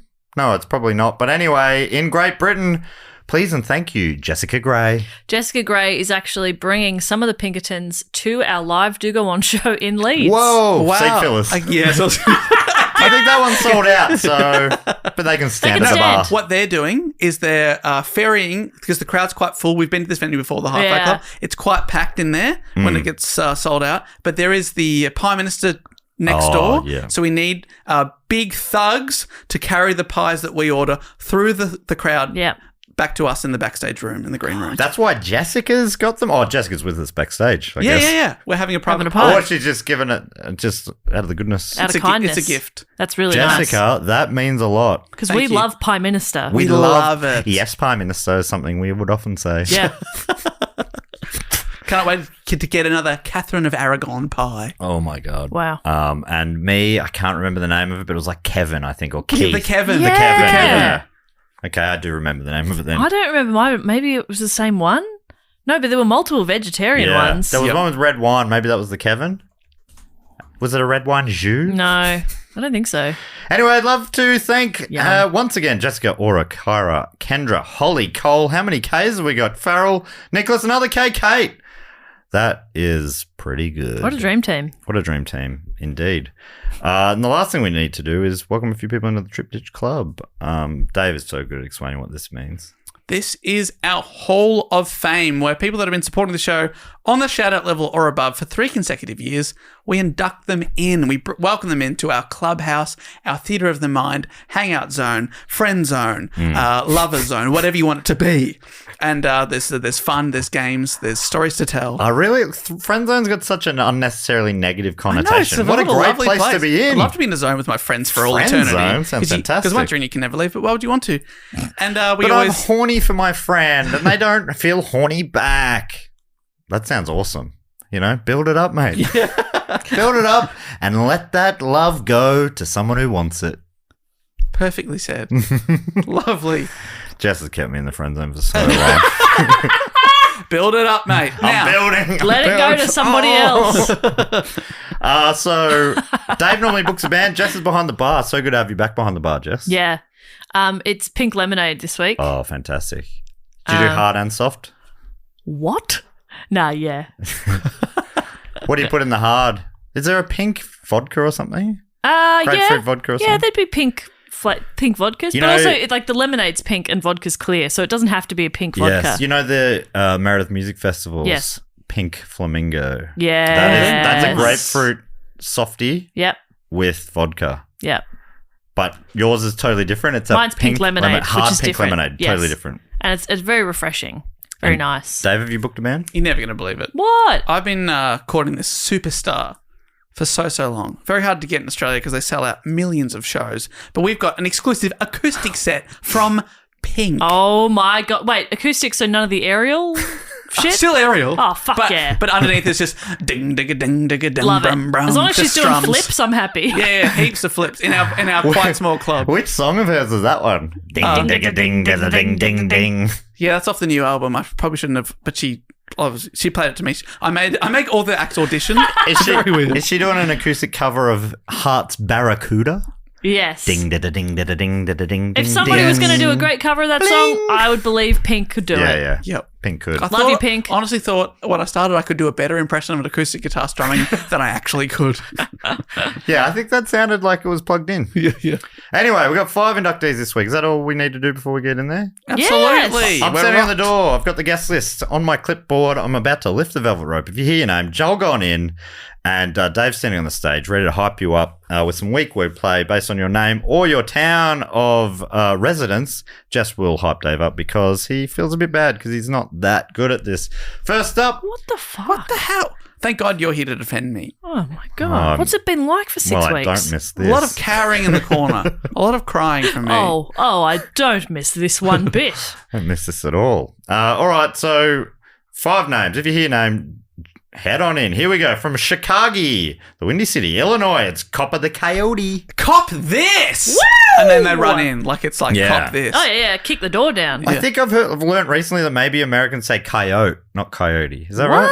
Or no? No, it's called Coyote Ugly. Yeah. Yeah. It's not Coyote Ugly. Yeah. If it is, my whole childhood was a lie. Okay. Did you go to Coyote Ugly in Vegas? No. From Miriam in Kansas in the United States, it's Jen Agina or Jen Agina. Put them on the agenda. It's 10 out of 10. Whoa, that's good. You've gotten good since Thank you. last week.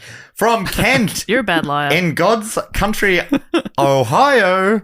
That's 3 in a row from the United States. It's Shannon Burns. Oh my God, my eyes, they burn with love for Shannon Burns. Could that be Yes. Shannon Burns, the old Geelong player? Player.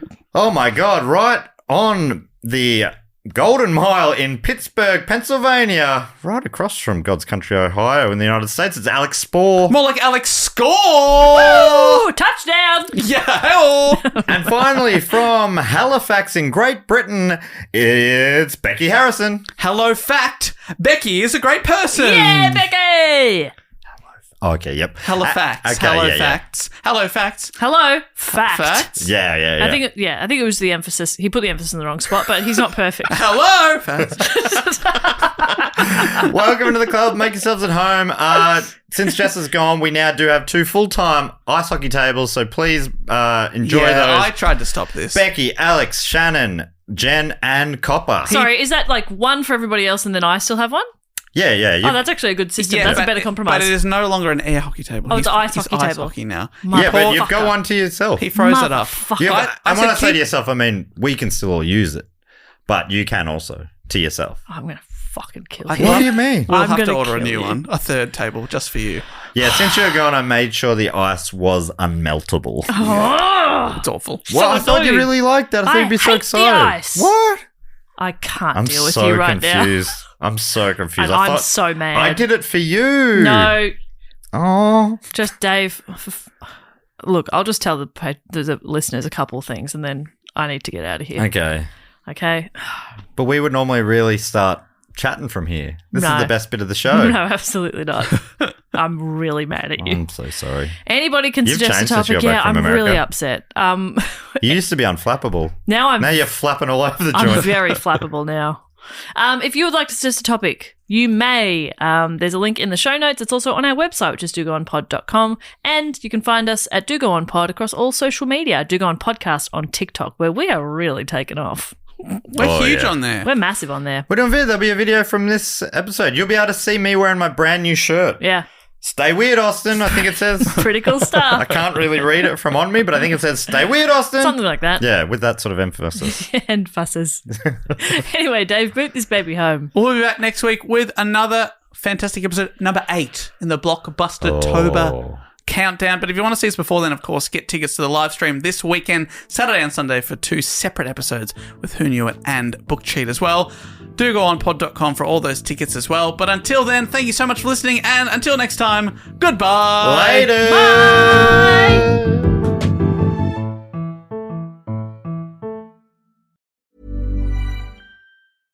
At Leidos, a brilliant mind is smart, but a brilliant team is smarter. A ship that finds enemy subs is smart, but an autonomous fleet, that's smarter. Defending against cyber attacks? Smart. Stopping attacks before they start? Smarter. And using AI tools is smart, but integrating trusted mission AI into your technology is smarter. We're not just making technology solutions in national security and health. We're making smart smarter. Leidos. Don't forget to sign up to our tour mailing list so we know where in the world you are and we can come and tell you when we're coming there. Wherever we go, we always hear 6 months later, oh, you should come to Manchester. We were just in Manchester. We were just there, but this way you'll never miss out. And don't forget to sign up, go to our Instagram, click our link tree. Very, very easy. It means we know to come to you, and you'll also know that we're coming to you. Yeah, we'll come to you, you come to us. Very good. And we give you a spam-free guarantee.